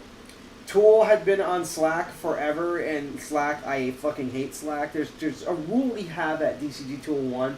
It was one of the first rules we came up on, and it's actually a good kind of like canary in the coal mine sort of rule, which is that you will never see in our existence DCG 201 have a LinkedIn group or a Slack. So yeah, like if you ever see one pops up, that means it's under new ownership and we're lame now. So or we got hacked by the FBI or fucking what do you call it, or IllMob. Like IllMob could hack us or some shit like that. So that's a good canary in the coal mine thing. We will never have a LinkedIn group and we'll never have a fucking Slack. But Tool has a Slack, and it's fucking annoying. And then they tried to migrate a couple of months ago to Discord, and the Discord's barely used, and I think everyone's back at Slack. So it's like now we have two shitty chat platforms. So if any of the new people who are elected, like lockpicking dev, can like solve the like we are on shitty talking platforms problem, I will love you forever. That's all I'm saying. Should really be commentating while I'm doing this. Let's reset again. So the thing is, I've been doing back to front. I might just switch it up recently, front back. I'm using this Attila/Tron tool to kind of go around like the wording and stuff.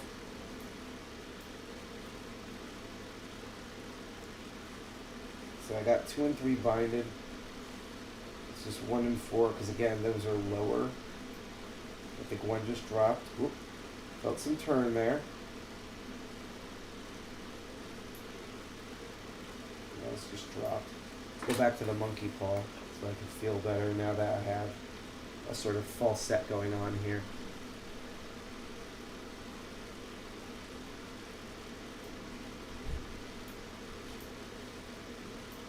Alright. Let's try this shit again. Let's go back to the monkey paw. And then what I'm probably going to do is get another musical break where I'm going to put this in advice and I need to refill on water. I'm honestly probably going to be done either shortly before or at 9 p.m. Eastern Standard Time, which means we actually had a proper 2-hour live stream that mostly started on time, which is fucking amazing. That's how you know. That's how you know I've been depressed, because we've actually started mostly on time and the stream's going really well. Oh man. All right. Now I just want to try 2 quick things while I'm thinking about it before we go on a potential break. One, I want to put this guy in, but I want to underhand it. Just to see if that can switch things up. I'm going to go back to raking it with the freaking worm rake here.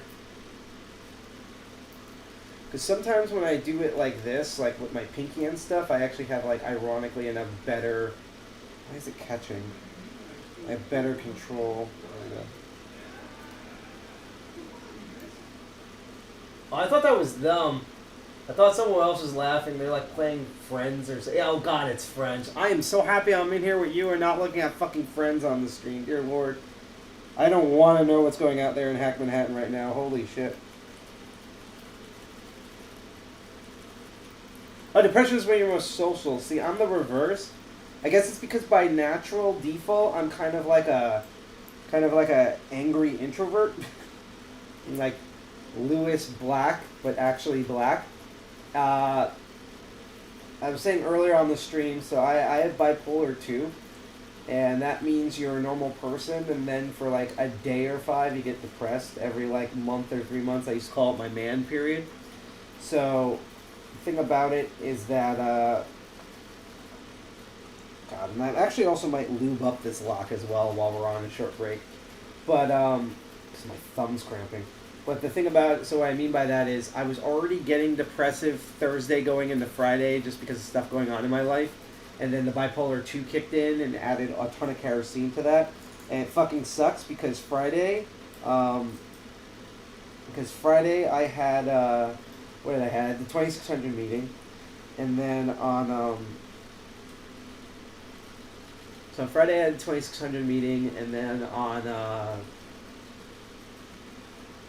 yesterday I was at a party that ended up being completely shit and made me feel even worse. And now I am more stable. I won't say better, but more stable.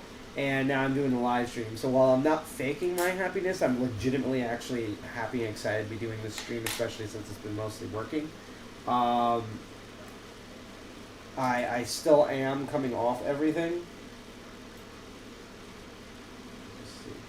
Alright, so the last thing I want to try is I actually want to try the bottom one, which I haven't really tried much of yet.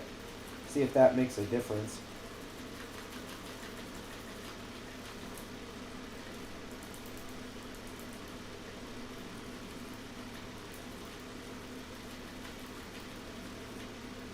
Pulsing my tension.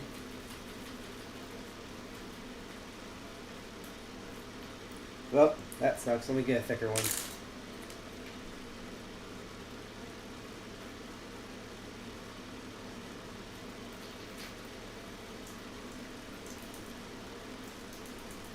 So let's see. It's all overcompensation for me. Severe anxiety makes me unsocial. Knowing your ebbs and flows is better than not. Yeah, exactly. It's kind of crazy because I used to be on medication for this, and I haven't been for years. And so it's actually kind of a sign, the fact that it's come back. But this is like the first time I haven't had one of these literally since last year.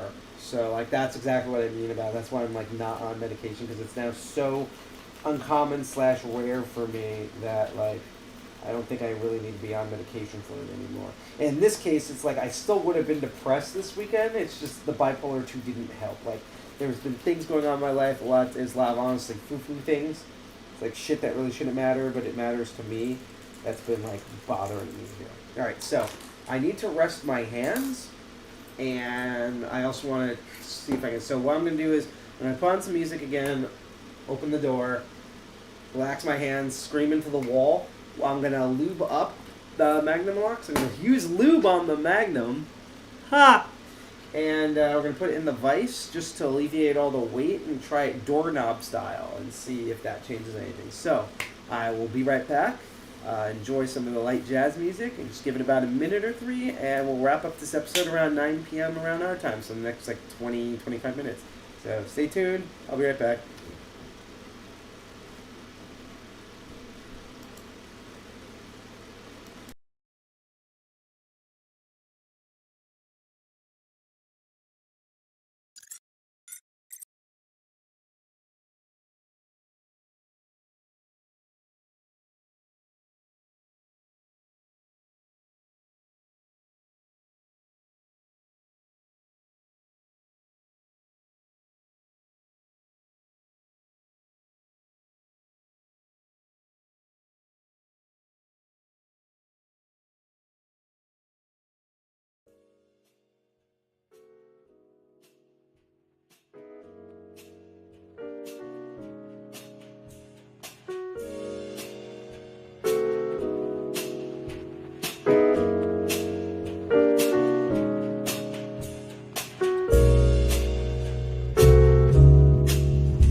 Alrighty then, we are back. Welcome back to the Master of Unlocking live stream. Hi, Sidepocket, and you're here to watch lockpicking and bypassing and me failing at lockpicking, all of that. And again, if you like the content that you see, make sure you follow us on all of our streams on Twitch, YouTube, PeerTube, Odyssey, and Kick. If you follow us on Twitch, YouTube, and Kick, we get live notifications for those. If you donate the little weird crypto stuff on Odyssey, you get notifications for those. You don't have to do it while we're live, but it's just awesome because it's it gets interactive and stuff. And again, I also love an interactive chat, so if you have any questions about my crazy hair, or why I can't pick this fucking lock open, or any other sort of things that's not just lame trolling, make sure you can ask. Otherwise, if you like lurking and learning, then keep lurking and keep learning. So, so what we've been covering are these Master Lock Magnum series, and despite me opening them on camera, off camera, multiple times, and having issues, I'm now having issues just opening them on the stream because demogods hate me. So we're going to try two different things here that will hopefully improve things. Because I could cut these out of the package. Maybe at the very end I'll nearly kill myself and try to cut them out of the package. I personally like picking locks out of the packaging. That's just a me thing. So first of all, and this should be interesting because I'm going to be doing this upside down, is let's vice this up. See, we're all improving here because like we have like, let me just angle it better. We have vices now.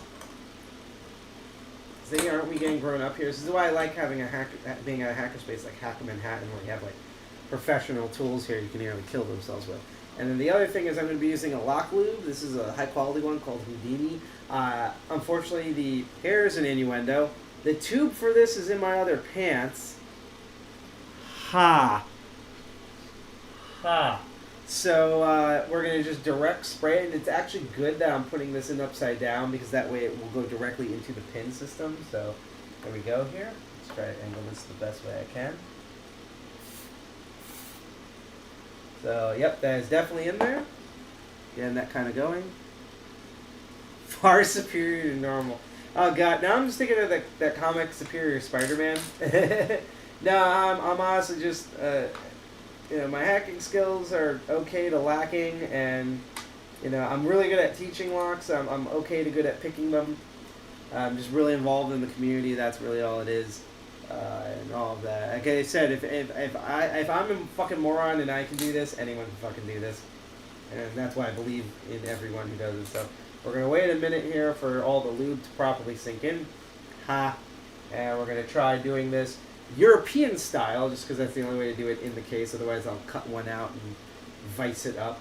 So we're going to be doing this upside down, as Americans would call it.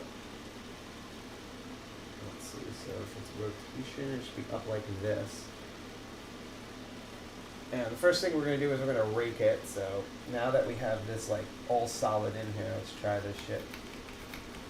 Yeah, I'm sorry for the camera being all shaky.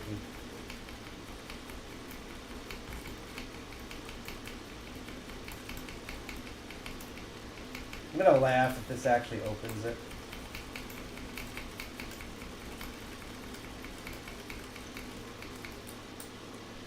So it's definitely, okay, I'm going to try a different thing. So we're going to try super lightweight tension first. Let go. Nothing clicked, so let's try a bit more tension. Because I want to get to the tension where you can start hearing things clicking. And that's then the shit I'm going to start off with. Okay, so it's that tension. So let's keep trying that. Oh, see, again, it almost turned. It almost turned, and then it just didn't. And that's why I'm actually wondering if at some point I might put it in like basically a false set and like that and try a single pin pick it again. Wait, you got them? I haven't sent the winners yet. I'm actually planning to update that contest this week and then next week mail out the winners. So I'm going to guess you got a lockpick card from a third-party organization. If so, let me know which lockpick card or brand. Did you get it from Sparrows? Did you get it from Southboard? Did you get it from Grid Picks? Where did you get it from? And let me know what you think of them. Because the Evertask ones, I'm already working with them in order to improve them. And when I get the new improved set, I will do an entire episode about it.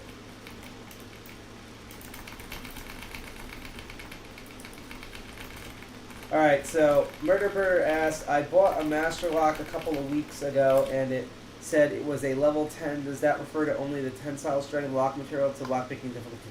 Okay, so I'm going to make a guess that the lock that you may have probably got was what's known as the common number 10 rating Master Lock that's not a Magnum is a Master Lock 15. They also make a couple of Magnums that are around that size that are basically rebranded Master Lock 15s. And let me tell you the differences with the number 10s I've seen so far. It is most of the security is the actual physical thing of it. So it's probably fucking massive. It's probably heavy. It may or may not be made out of boride. It may or may not be hexagonal, but the shackle is going to be no joke. It's definitely going to have ball bearings. It's going to have a really strong spring in it. And the other thing about it, too, is that it's literally most Master Lock level 10s, and remember, these Magnums are level 9, and it's mainly physical security, are entirely based on... They're basically, like Master Lock 15s in my experience, are basically literally Master Lock number 3s, but they have one extra pin, so they're 5 pins instead of 4 pins, and the spring is really strong and they're physically really big. Otherwise, it's really the same thing where three of the pins are at the shear line and you're moving 2 of the pins and it opens. And the key that I have, particularly with the Master Lock number 15s, is because the shackle is so thick and big, the spring is heavy. So when you do your tension on like the 3s where you do lightweight tension, you're doing the reverse. You're putting all the tension on it to pick or rake it, and that will actually move the core. Because if you put only medium tension or light tension down, the pins will stick. If you put medium tension on it of any form, even medium heavy, what's going to happen is that you will actually technically set everything to the shear line, but you will not have enough torque in order to actually move the core to open. So it is open, but you don't have enough strength to actually open it. So just completely get a really solid bottom of the keyway tensioner or top of the keyway, and then put all the tension on to the point where it feels like it's going to break, but don't break it. And then do that with your picking or raking, and you should be able to get it open. It really depends. Let me know if you can what model of it is, if it's a Master Lock number 15 or if it's part of the Magnum series, but in my experience, particularly with the Master Lock 15s, that's the peculiarities of that type of lock.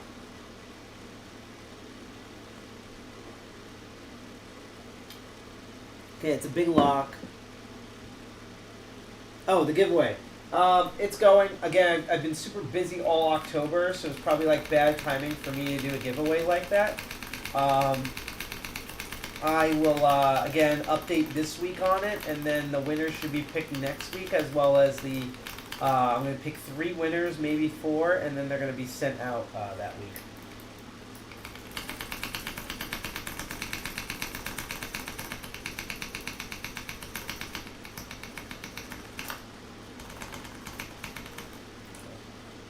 Try it again. I'm actually going to do that light, heavy thing I did last time.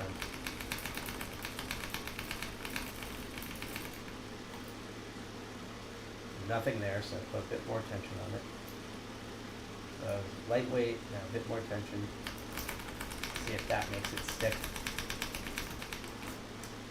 Okay, that kind of did. Let's put a little bit more.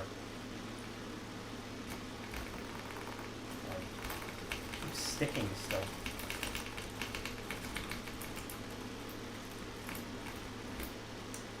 Those definitely stuck. Actually gonna, if you don't mind, just for my back, I'm gonna actually stand up and do this. So I aim this up like that. You can see the whole ceiling here and stuff. Let's see. Smaller version that looks like that. Yeah, they do make them smaller that are still in the Magnum series. They're basically like Master Lock number 3 size, but they're Magnums and their security should be somewhere between 6 and 7 instead of the Master Lock number 3 security of about 4, simply because the bodies are tougher. But it should still be 4, maybe 5 pins with muslim sets. Shear line. Hi, how often do locks or tools break while picking? Is that a thing? It is a thing. It honestly depends on what you're doing, the type of tools and the quality of them, and it honestly also really depends on the person. Let me twist the laptop a bit better so you can see me. Okay, I think that's as far as it goes for now.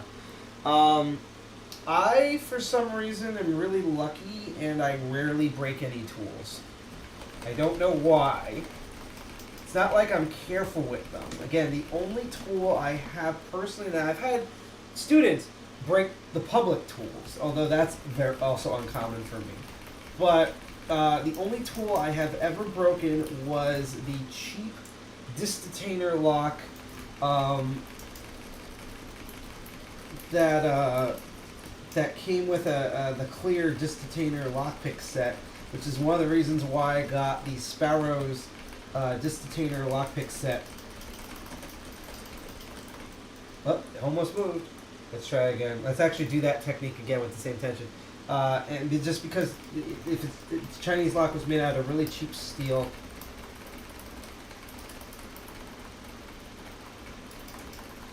And that's why it broke. But there is also kind of issues with the, there's also honestly kind of issues with the,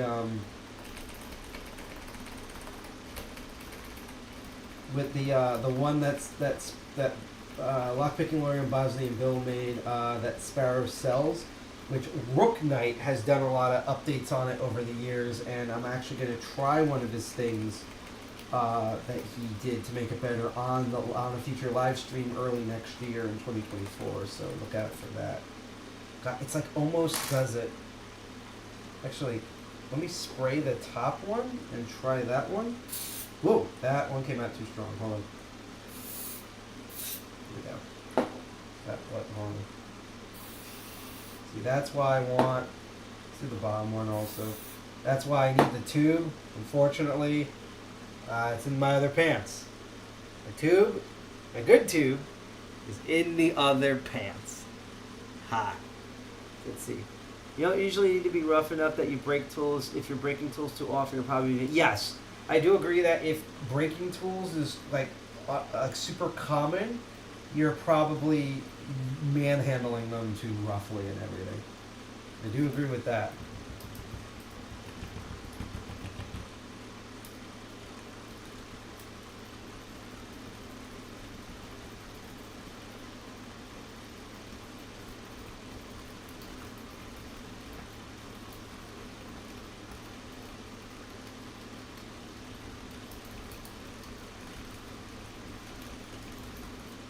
Yeah, let's try the super long one, just because I'm curious.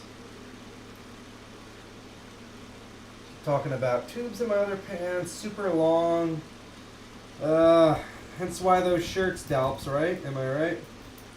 Shirts are going to be really fucking popular. The lewd lockpicking shirts. The lewd lockpicker, there we go. Welcome to today's episode of the lewd lockpicker. That's, you know what? If I ever do lockpicking on like Chatterbait, that's what I'm going to call that account, the lewd lockpicker. There we go. Let's see, Talon Pick has some 3D printed add-ons for Sparrows. 3D Picks there. I didn't know that Talon did that. Interesting. I'll have to check that out later. I'm still probably going to do what Rook Knight did, because Rook Knight like basically handmade a bunch of tools. And that, to me, is kind of interesting.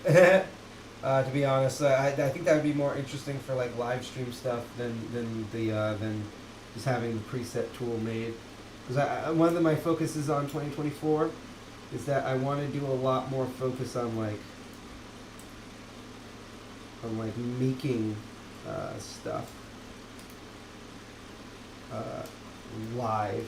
Like, I'll tell you right now, something that got delayed to next year that I've been wanting to do for the past 2 years is probably one of my favorite live streams ever on this show, as well as one of my favorite ever, most popular streams was when I did the Sparrows Reload Kit.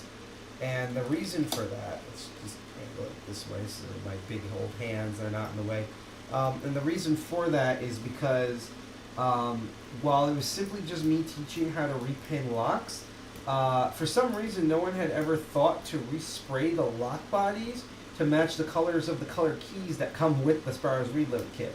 So that became a very popular video. It was also really fun to do. I've been meaning to make a spiritual successor to that video with by making what do you call it? teaching master keying with master wafers, and using the Sparrow's master wafer repinning set, and doing the same thing where you're going to watch me repin locks that I'm going to use color and icon modifications on, just to have everything match up with, so you can easily follow along, and that will become part of my lock. So I'm probably going to do this because it takes days. I'm going to do the spray painting stuff all that week when I get those in, and then the day of I'm going to show a video, or like a time-lapse video of me spray painting the drumbled out lock bodies, and then on the stream itself I'm going to teach what master keying is, and you're going to watch me repin it and try the different keys and stuff. That's going to be fun. I heard you're going to do a video on firefighters and bypassing. What kind of tools are you going to show off, and are you going to show off the C-Rat? I'll answer that in a second. Let's see. Knox Locks just made a challenge lock set. Alice in Wonderland, the Sparrows locks with the colored keys. It's pretty cool. I'll have to check that out. No, because okay, so even though this is an advantage that Sparrows has, I do think that I'm convinced that the Sparrows board mainly just sits around all day and goes, I wonder how many times we can sell our 5-pin progressive trainer set to people who do instruction. Because I do love that all their stuff are Schlage modular systems, but it is honestly really fucking hilarious. It's like, I remember when they announced the Keyway stuff, it's like, oh, I have to buy them again. Like, you know, like they just keep making you buy the 2 through 5 trainer pins, and then it's like, you know, it's like, how many times am I going to buy this? I bought like 8 of these sets now. What the fuck? So that's always hilarious for me.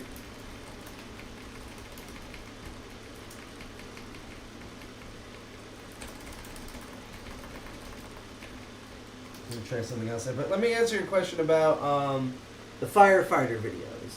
So let's see, the locks come so crappy now. You should have seen the defects in them that Knox showed. Ooh, that's kind of unfortunate, because I have some cutaway spool and serrated sets to teach those security pins, and besides the serrated one having a pin that's set too low that I have to basically go through the back on, great build quality, honestly has lasted better than a lot of my training tools, including my progressive sets from both Tool and Lockpick Extreme, although both are also really well. But yeah, so that's kind of sad to hear. Or maybe he just got a bad batch, who knows.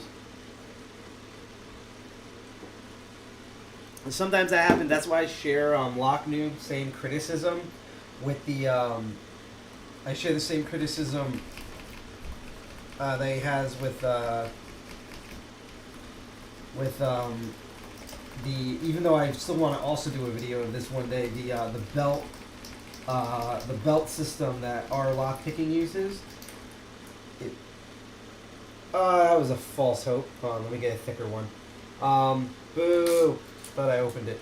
Is that what was I saying before? Is that you can literally take locks from the same model of lock from the same packaging from a master lock, and their tolerances and pins will be almost completely different from each other, simply because of the way physics works with manufacturing shit, particularly with locks. So it's like almost. Jesus. So yeah, so like that's why it's really hard to do like a consistent belt system like what they have with our lock picking, because you know, again, you can't have that consistency just literally because of the nature of physics. Actually, we tried the last thing with the raking, with the physics. But it's still a good system. It's a good overall system, especially like online. Again, it gives also something people to do. Let me answer the firefighter one in a second. I just want to see. Yeah, I know, the same thing. Oh, it's just letting me know I received time messages in chat. Yeah, this has been particularly. I know I've been slow getting back into these live streams, but these particularly, this has been a actual very eventful both viewership and interactivity episode today. So I'm pretty sure all the AI algorithms will be happy today. Oh man, a friend of mine is leaving. I wanted to talk to them. Oh well, I hope to see them again. That sucks. There's like a see-through window here where you can see out but you can't see in, which would make this place also a good interrogation room. But let me answer your question about the firefighter thing. So, yes, I'm going to cover the C-Rat. Originally, I was just going to do an episode about the C-Rat. I need like 3 months in order to save the $500 and get the fucking thing. But no, I am going to cover the C-Rat, but then I was like, you know what, I should just do firefighting tools, so I may or may not get a Halligan and explain like the history around it. The big thing I'm probably going to do with that episode is I'm already trying to make like a wooden challenge wall, which I may do either on or off live stream, but one of the things I also want to do is make small simulated doors, and I'm probably going to make multiples of those doors, especially like ones that aren't final, to just use so I can show some of the destructive methods. But yeah, my goal is Halligan tool, C-Rat, having some of the tools like our gyms and telling the firefighter names for them, because the firefighter names for them are unnecessarily manly and ridiculous. And another thing I'm going to show off is the K and R tools, which are very interesting tools. I actually kind of want to have one just see if we can like 3D print one, which would be kind of funny. So those tools is you set them over a certain type of lock cylinder. It's usually a Schlage or Quickset of a certain size, and then you take your Halligan tool or crowbar or whatever, and what it does is when you put leverage on this little overlay, it pulls the entire core out as one thing without any damage, and then you can just take a screwdriver or a stick or whatever and move the actuator to open the door. And firefighters use that. It's, even though it looks destructive, I'm going to say this also on the episode, it's actually non-destructive because it takes the cylinder out all as one thing at the exact size. So that way a locksmith can recover that lock or get a new one and just stick it in there and then just screw it back on. And that way the lock, the same exact lock or the same type of lock works again. They don't have to like take apart the door or the locks or anything. So very interesting tool that I've only seen firefighters use. So I find that very interesting. So I'm just trying the city rake. And then I'm actually going to try the double peak just because since there's only 5 pins. Let's see, fire folks have strong DIY culture. That's really present. Yes, they do. I'll actually tell you right now my favorite, because I'll reiterate on the episode, my favorite advantages and like disadvantages. So I've learned stuff from firefighters and I've trained firefighters in lockpicking and bypassing. And the thing about firefighters, again, very strong DIY culture, and they have very interesting methods and thinking patterns, and the tools that they have that are unique to them are really unique to them in their use cases, and it's really fascinating. The only negative side I can think of firefighters is, so I'll put it this way, for anyone that's semi-familiar with firearms, you'll know this problem, and I'll go over again. I thought my friend was back, it was someone else. But you know how like you'll get a gun like a Glock 18 and it's a fucking Glock 18. You know, it's your standard issue from Hecker and Koch, has 8 is magazine fed, 8 to 12 bullets. You know, Glock 18. But then you take that Glock 18 and you spray paint a camo pattern on it and stick a average scope on the gun, and it's not a Glock 18 anymore. It is now all of a sudden a Operation Scorpio Blaster 2000K, you know, ball buster. It's a fucking Glock with a scope on it. That's all it is. They're just trying to make it manly enough so that, you know, you feel like you have a big penis when you own it and fire it, even though it's just a basic bitch thing that's slightly modified. I find that a lot of firefighters do the same thing with their tools. So they have like their own names for some of the same tools and bypasses that lock sporters and locksmiths use, and the names are absolutely hilarious because they're unnecessarily manly. And it doesn't help that a lot of firefighter videos are also now publicly available on YouTube. So they also has like the butt American rock and roll in it, and American Eagles with flags, and these firefighters who are not from Chicago, but they all have Chicago accents. It's absolutely hilarious. And I'll give you one example. So I don't have one on me. I'll get it for the episode. But there's a common type of bypass that's called a gym. And that's what it's called. It's a gym. Use it, you can put it in between doors, you can pull in, you can push. But that's what it's known as. It's known as a gym. There's a full gym with the handle, then there's a smaller one that fits in your pocket called a mini gym. Things like that. Firefighters have their own name for that product. It's called a shove knife. So yeah, so you'll hear them being like, oh, it's a shove knife. You show it, it's a fucking gym. There's nothing knife about it. the only knife thing you could possibly do is spread butter like a butter knife, and to be honest, you'd be a lot better off with a butter knife or a stick than using a gym to spread butter, because it'd be very inefficient in spreading butter.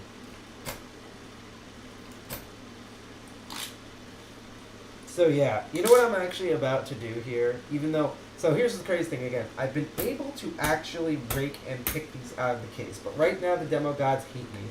So what I'm going to do is I'm going to try to get it out of the vise. Here we go. I'm going to get it out of its vise. God, I wish I could get out of my own vise. This is easy. And I'm actually going to open the packaging in this properly. Mainly the key. Actually, I'm going to open the key. And I'm going to use the key on the lock, and maybe that will give me an idea of what type of tension to use. So I'm not even going to play music because I'm just going to quickly go and grab a pair of scissors. I'll be right back. And then we're going to end the episode, and I'll talk about ending the episode, which is good because it'll be like 9:15. So here we go. I'll be right back. Oh, why do I have desktop audio on? What the fuck?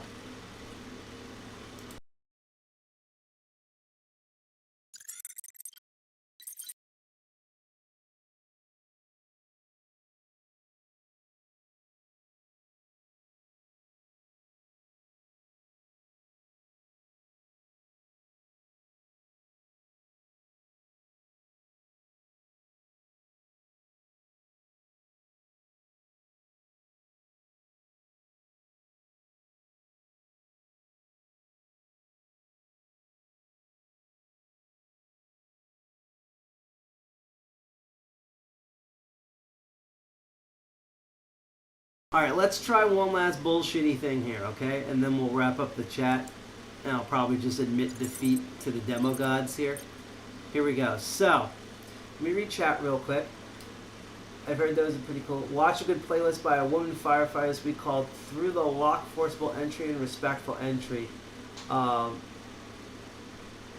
Really? Oh, so it's gone down in price, because originally it was like $1 billion. Alright, why don't I take a look at that? I'll take a look at both those things.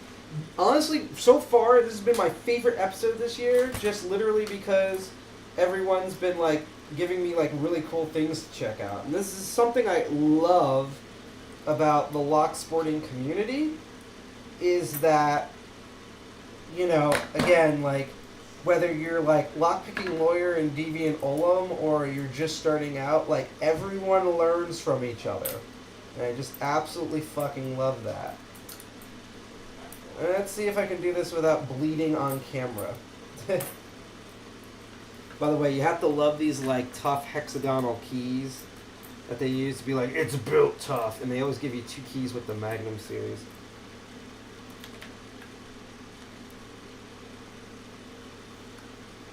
Oh, come on, don't tell me I need like thinner scissors or something. Come on. Might be able to just do this. It's supposed to be this like plastic thing, but I forget how you remove it. Because to be honest, I usually use a knife for this, but after I got this injury on my thumb, yeah, I'm not doing that.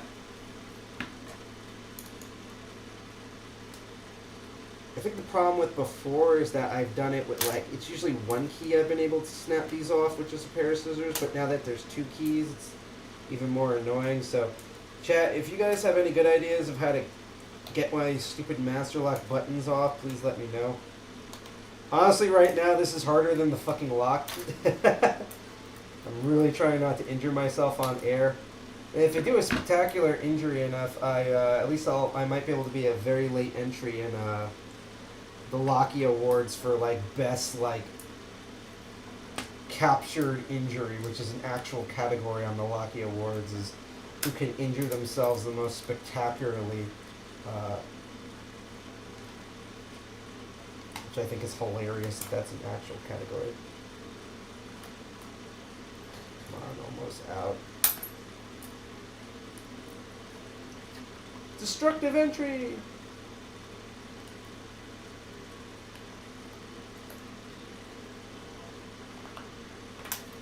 Yeah, usually the stereotype with Master Lock is that the packaging is more secure than the actual locks. Alright, so now we have the actual key, and you can see what I mean here. Let me put it up on a black background of like the bitting. So again, normally, and I should have ran and got one out, the master lock biddings are normally completely flat, like it's literally this and like a dip on the side or a dip in the middle. You can see here that there's like a high, low thing going. It's not the most extreme, but that's what's going on. And again, it's the tension for me that's been throwing it off. So let's put this back in the vise, and I'm going to use the, actually, let me just take one out. So yeah, so this is normally the one that I rake open because I just want to feel how hard it is. Okay, so let's take it out individually. You can tell I've opened it before because this piece is broken here.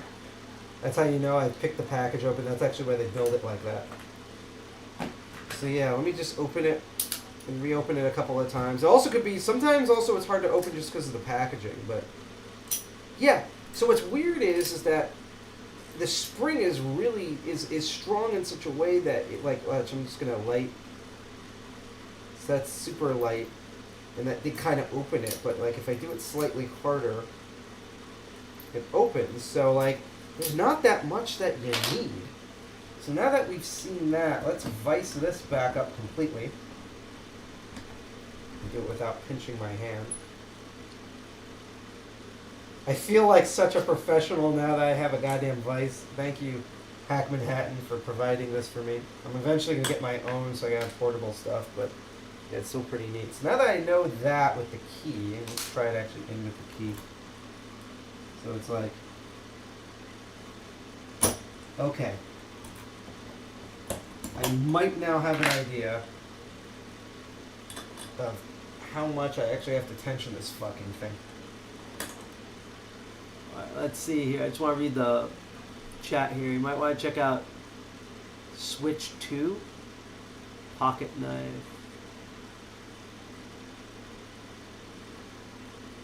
Oh yeah, no, I have the Master Switch tool, aka the bypass. I have them in here. I do it not only for like entertainment and educational purposes. Where's the other one? But to be honest, the reason why it's in, I still carry around me in my B case, which is full of like bypasses and other picks that nearly stick, is because this, and by the way, this won't work because it's all ball bearings. So yeah, it's like literally scraping against nothing here. This is, I like carrying around the Master Switch or the Master Lock 1 through 5 bypass simply because Master Lock number 3s in particular have been around for so long that if you encounter one that looks very scruffed up, it's probably old enough where that bypass technique actually might work. And there's also a bunch of modern Chinese knockoffs in which that technique will also work. So it's still, you won't be using it all the time, but in my opinion, it's still useful to carry around just in case. Oh, that was an almost open. Oh, got loose. God damn it. I grabbed the thin one by accident. Thicker one. Here we go. But that's what it actually normally does. Is it feels like it almost opens and then it doesn't, and bang. I don't think there's real security pins in here because like I've been able to like pure rake them before. It's just probably the demo gods hate me today and also my terrible skill levels. So here we go.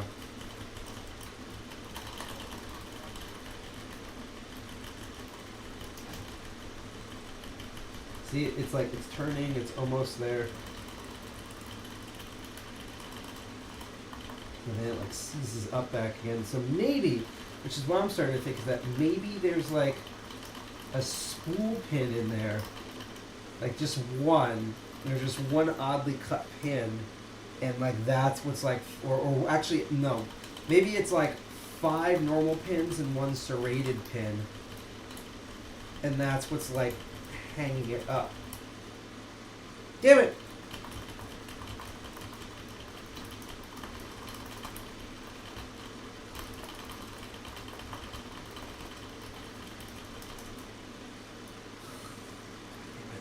Watch your chat. Okay, nothing changed. So I'm gonna do this for like 2-3 more minutes. We'll do some raking and some picking. And then, even though we might not open it on air, I will just end the episode. And stick around because, you know, if you have more time to kill or you want to air this in the background, there's other cool things that you can also be doing. post stream. I also feel kind of stupid that like, whatchamacallit, that just try the super thick one, because you know, I debated when I made this series of calling it Master of Unlocking, because I'm going to be completely honest, I'm a huge Resident Evil fan, and I know all the memes and the jokes, and the most common joke is Jill Valentine with the line, "The Master of Unlocking," which it really should be Mistress of Unlocking because she identifies as a woman. But I digress. But what makes it really funny for me is that's why this show is called The Master of Unlocking, and that's why that clip is in the intro. I am not like a ranked, even though I know what I'm doing, I'm not a ranked master in any of this. So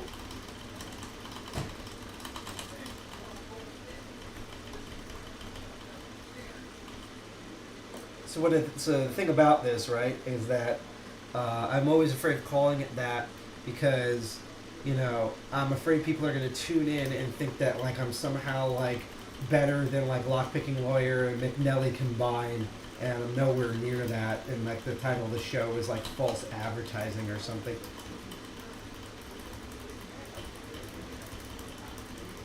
I feel like the tension is somewhere around here.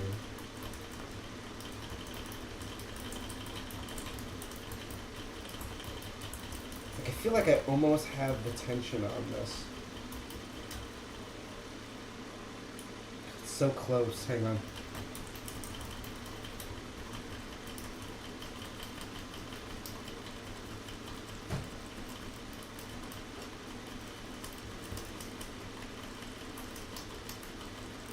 Alright, let's do some single pin picking here. See if we get any improvement on it. Try to bomb the keyway tension first.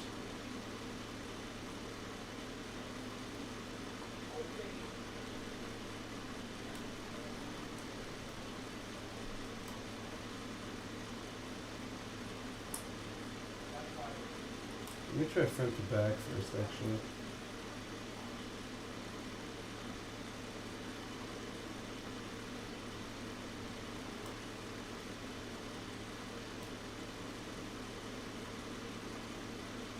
Five is spring, 3 is somewhat binding. We'll try a thinner, shorter, slightly thinner, but still thick bottom of the keyway tension, and then we'll try top of the keyway tension. Let's see here. They've been back in stock sporadically. I just got one, but I haven't had a chance to play with it. You mean the master switch thing? The thing I'm wondering, which someone called attention to me on a month ago, is apparently it would suck because I was gonna buy one in January finally. Is that Sparrows has stopped selling the Magneto, which is the high-powered magnet that you could use to bypass a bunch of different things, mainly a certain type of like public key-coded door lock. And that makes me fucking mad because I was literally going to save money, and then in January I was going to buy it for like the $40 or whatever, and now they don't have it, and I don't know if they like permanently discontinued it or you can't find it anywhere anymore. I think I was able to still find it on sale for their...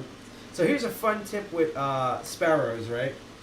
A little fun tip about the company. So if you're ever shopping for them and something just recently went off sale, go to their sister site, which is Lockpicking Canada, which I think it's lockpickingcanada.ca, I think it's called, or lockpicks.ca. That's their sister site. They sell the same exact stuff as Sparrows, and they usually have more of an inventory than normal Sparrows does. And they also sell a bunch of stuff that are not Sparrows or directly Sparrows, like the whole like support system for multi-T locks and shit like that. So I just find that like hilarious that if it's out of stock there, especially if it's like just out of stock, go check there. Sometimes you can also check Red Teaming Tools, or honestly you can kind of search in general. I'm also getting tired because I need to fucking eat, to be honest.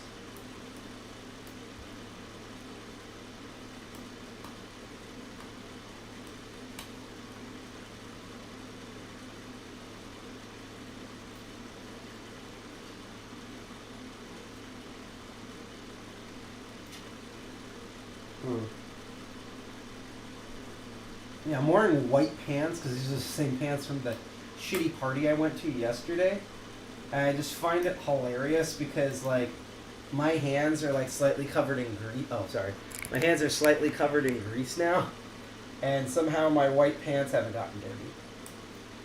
That's why you don't wear these for when I do lockpicking, because the type of grease and lube and dirt and shit will get in the way with that usually.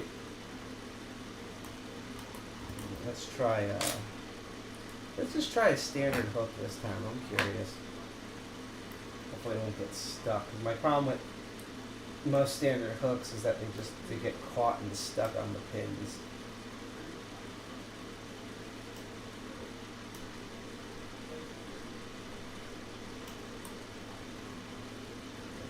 Tension's around here.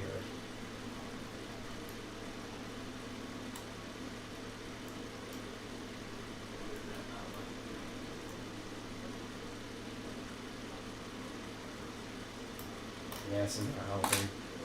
Try the Tron, then we're going to do top of the keyway, and then I'm going to give up. Because I could probably get it in the next like hour or so. It's more of like a time thing.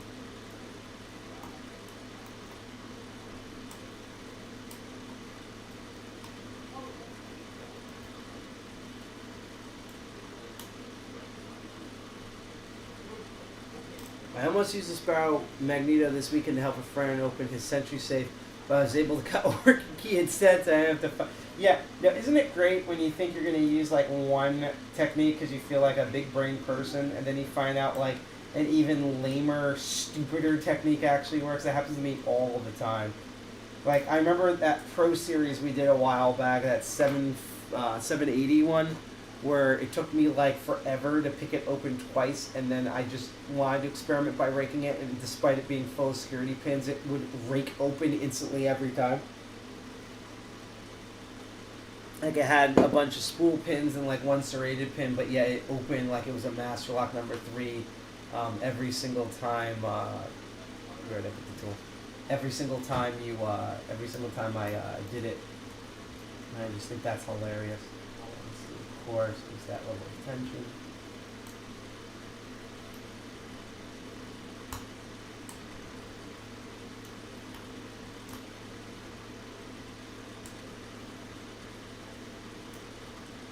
So, right now the Magnum's kicking my ass, but it's honestly because of like bullshitty reasons. I'm just going to also be experimental and just try zipping it for a bit.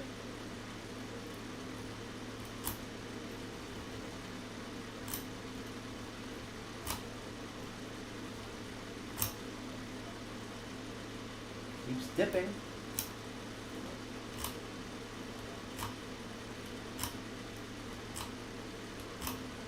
Reset it to it again.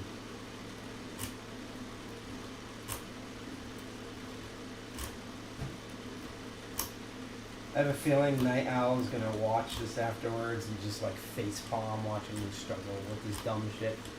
He'll be like, come on, I've seen you do harder to locks, this should be fucking easy. And I'm going to be like, I'm so sorry. Try laying 1 or 2 pins loose and then try picking a little more. Oh, you mean like doing the hybrid method? Yeah. Let's try that a little bit before we do top of the QA tension. So, I'm going to go in. Actually, before that, let me just try the city rake. We've reached that point where I'm just going to try random shit. And then I'm pretty sure it's just me not figuring out the tension of this shit.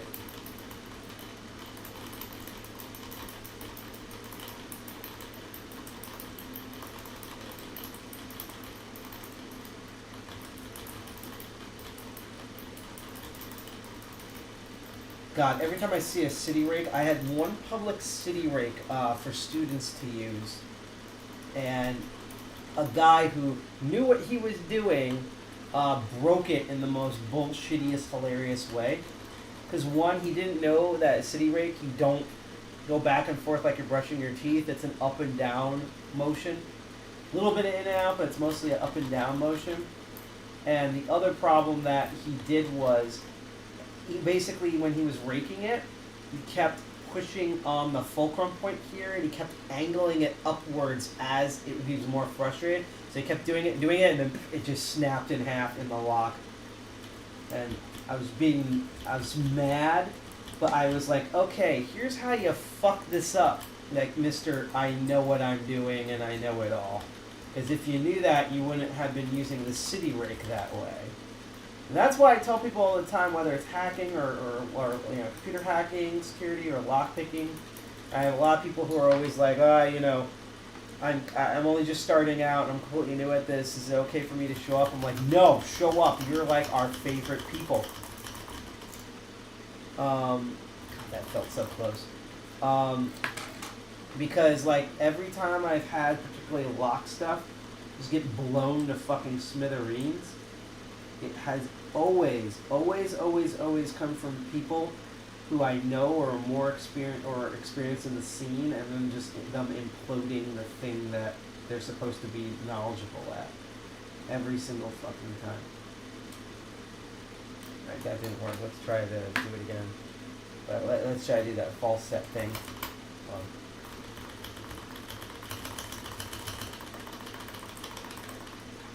Wow, got caught. Let's do it.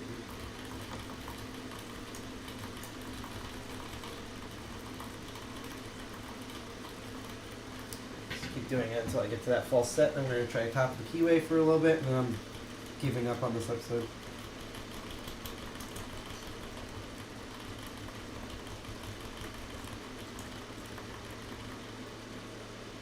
Tension through again. And my arms are also getting tired. Alright, you know what? I'm going to take a short break with my hands, stretch them out a bit. We're going to try top of the keyway tension with single pin picking, and then I'm going to finally end the episode. But I'm pretty happy with it. And again, to remind everyone, if you like what you see and you also want to get updates to when we stream again, our next live stream, which I'll repeat again, so we're doing the first and third Sundays of the month, so the next one should be the 19th, hopefully around 7 p.m., but we'll see how the time if it goes. Or if you want to catch my other show or any of the other live streams we do, sometimes we do some specials or last-minute live streams.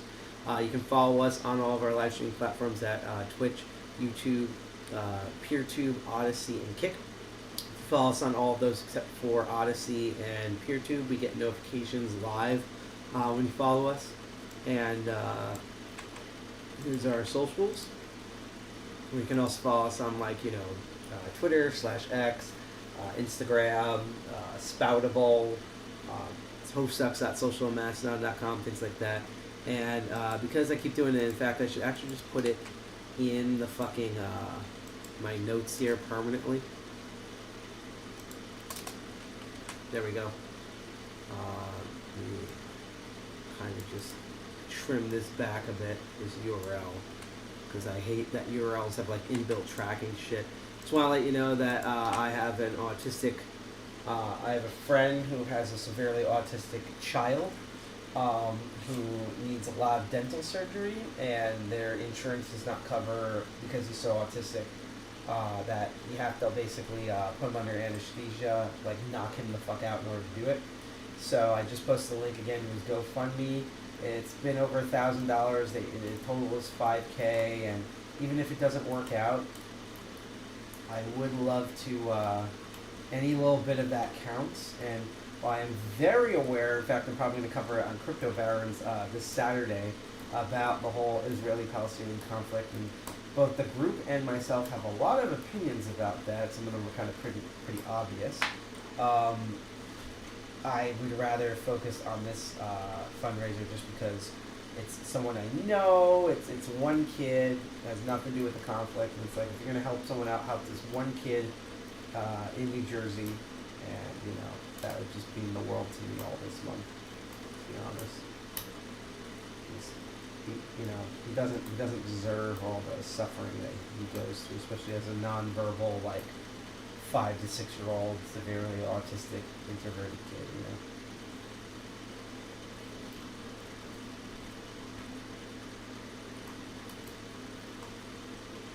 Let me try front to back with this guy. Just gender go off for no reason. So that's P1. P2. That guy click. I think P2 unfortunately just fell.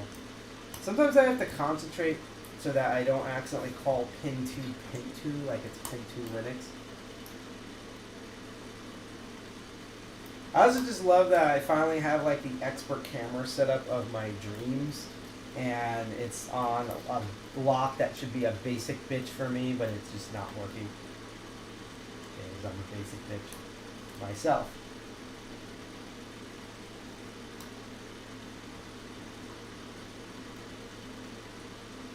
Alright, honestly, everyone, I'm tired. I need my rest and my baby back. Oh, thank you, Shirel, for donating to that. Thank you very much. Again, you don't have to like donate $1 billion, although that would very much help. But you know, again, this is for I know them. Like the person running this is a good friend of mine. I'm gonna actually share the link to my live stream so they can see that I did this. I didn't tell them I was gonna be featuring this all month and be posting it on our socials later this month, but you know. Is something, you know. So, you know, I just think it's a nice way. One, it's just a nice thing to do, and two, as much as I'm definitely going to be talking about the Israeli-Palestinian conflict and like where you should donate for that and stuff, and I should be doing an active fundraiser for it personally. I know there's a lot of people who do have opinions about it, but you know, it's like, do they support all the Israelites that got murdered for no reason? Do they support all of the Palestinians who are also getting murdered for no reason? And this is sort of like a, hey, you know, if you want to at least help a kid, especially like a kid locally in America, here's a kid who has his own problems that has nothing to do with that conflict, and you can at least feel good about doing that. So I think it's like a win for everybody. So yeah, I've given up. I'm gonna go back to face chat mode. Sorry for not being able to open this. I have opened this repeatedly in the past. It's just today. But this happens on the show. You've seen me do a thing where I can't figure it out the entire episode. Then I do a follow-up episode where you see me opening it every 2 seconds and I explain where I was stupid and how it works now. A lot of those past ones have literally been that the block is so old or was like so outside for so long that once I put lube on it, it just instantly opened up. Like I was doing all the right techniques. It was just that grungy, but this is definitely not the case that they're new. I'm going to continue to work on it and improve my skill with these. So yeah, this was I used all of my monster picks for my Magnum locks from Master Lock. We're going to call it a quits for now. I'll give you updates on this. If you decide to show up for the Hack Manhattan Open House, there's one every Tuesday and Thursday every week from 7 to 9 p.m. And Hack Manhattan is in, as the name says, Manhattan, on 37th Street between 6th and 5th Avenue. I'm there, and if you are there on the 2nd and 4th Tuesdays of the month, which would be November 14th and November 28th, so before arguing with your relatives and after arguing with your relatives and getting fat, I will have these Magnum locks along with the other trainers and other types of locks and lock types where you can learn this directly from me in person as opposed to a live stream. So there's a cool thing to check out. Even if it's not the 2nd and 4th Tuesday, just show up on a Tuesday or Thursday. I'm probably 2/3 of the time going to be there. And you can watch me try to more experiment with this by myself, ask some questions, things like that. But that's all the time that we have for the stream today. This was a very active stream and very chatty stream, so I'm going to, if you have anything else to say, wrap it up in the next minute or two. Let's see here. We all have naughty buckets. After a while, you develop a naughty bucket. I've actually did an episode where I went through a friend of mine's naughty bucket, and thankfully I was able to actually open every single one of those locks in that naughty bucket, but it was still annoying. Let's see, my kid has autism. They are high functioning, but the bad times feel bad for them, so I emphasize with you on that. I hope I do. Oh, thank you for donating on the, Jesus, like, I'm going to be featuring this all month for my friend, but like, I hope they're happy that I'm doing this. So yes, this is the Magnum M5. Let's probably wrap up. If you are on Twitch, stay here. We're going to raid some random live stream. I don't know who it's going to be because I always look and I try to pick the most exciting one, a new one that you haven't seen that we haven't followed yet, a weird one, but it's always going to be something interesting. It's usually something technical. Sometimes it relates to the subject we're talking about. Sometimes it's not, but either way, you're going to be moved to a different Twitch. Say hi to everyone there. If you are on YouTube, You're going to be forwarded to a video. It's probably, if off the top of my head, is going to be one of Lady Locke's future live stream landing page. So you're probably going to see that. You can click on her thing to like remind me when it's on, and then you'll see it there. If it already happened, it's going to be a whole. Their streams are really fun. I can't wait to finally be on it. I can't wait to feature Lady Locke, Lady Locke's next year in 2024. Hopefully sooner than later. But yeah, that's it for this episode. Thank you all for chatting and being with me on it. Thank you all who donated to my friends' Autism GoFundMe. Again, even if they don't hit the 5K, it will really help. They do updates on their social media of how their son's going, and just personally from me, I very much appreciate that, especially since I've been depressive all weekend. Honestly, knowing that has dead serious. Watching you guys make fun of me suffering trying to open this lock, it's also helped my depression, but honestly, knowing that really has made already my shitty weekend better. So thank you. No, I very much do this. Okay, I'll put it this way. If I can't find one of my usual regulars, I will raid them. I'm going to type their name in. And even if I don't raid them this stream, I will go check out their channel. I will add them, and they will be a future person I might be able to raid. So let me just double check that I did that correctly. Okay. So yeah, worst comes to worst, I'll raid them, and either way I'll follow them, and that might be a future raid in the future. So yeah, thank you all for being here. If you're on Twitch, you're going to be moved to another person. If you're on YouTube, you're going to be moved to a Lady Locke's thing. She's the only one available in terms of YouTube forwarding. If you liked all the stuff that you saw here, even if I'm not streaming, you can follow us on all of our live streams, which is at Twitch, YouTube, PeerTube, Odyssey, and Kick. If you are on YouTube, make sure you turn on click that bell and turn on all notifications on, because YouTube is a poorly coded piece of shit. You can also follow us on our blog. We're actually going to be I'm going to be updating that blog hopefully later on tonight, if not tomorrow morning, with a really cool new announcement. And if you want to follow us on our socials, which also let you know when we're live streaming, as well as retweeting really cool hacker stuff and making other cool announcements, including our eventual meetings starting January of 2024. Here's a link tree where you can follow us on Twitter /X, hostups.social on Mastodon, Spoutable. We're on Co-Host, we're on GitHub, we're on Instagram, we're on Minds.com, we're on all the fucking things. And even though I should be using it a lot more, and I have been using it more thanks to Hack Manhattan, here's a link to our Discord. So yeah, that's it for the stream. Thank you all for watching. The next Master of Unlocking live stream, if everything goes well, should be either 7 p.m. or around that time on the 19th of November, so November 19th. My next live stream overall that's not special is going to be the next Crypto Barons, which should be on November 11th at a certain time, probably 7 or 9 p.m. if nothing has changed. So again, thank you all for watching. Thank you all for doing it on GoFundMe. Can't wait to see you for the next episode of Master of Unlocking or whenever I live stream. Thank you for tuning in, DCG201. Hope you have a fantastic day. Stay tuned on Twitch or YouTube to be forwarded to a new video or a raid to a new channel. Hack the planet, Dirty Jersey represent, and remember, you can't find your tube for your lube. It's accidentally in your other pants. Thank you, everyone. Enjoy the music. Say hi to whoever we raid. Peace out.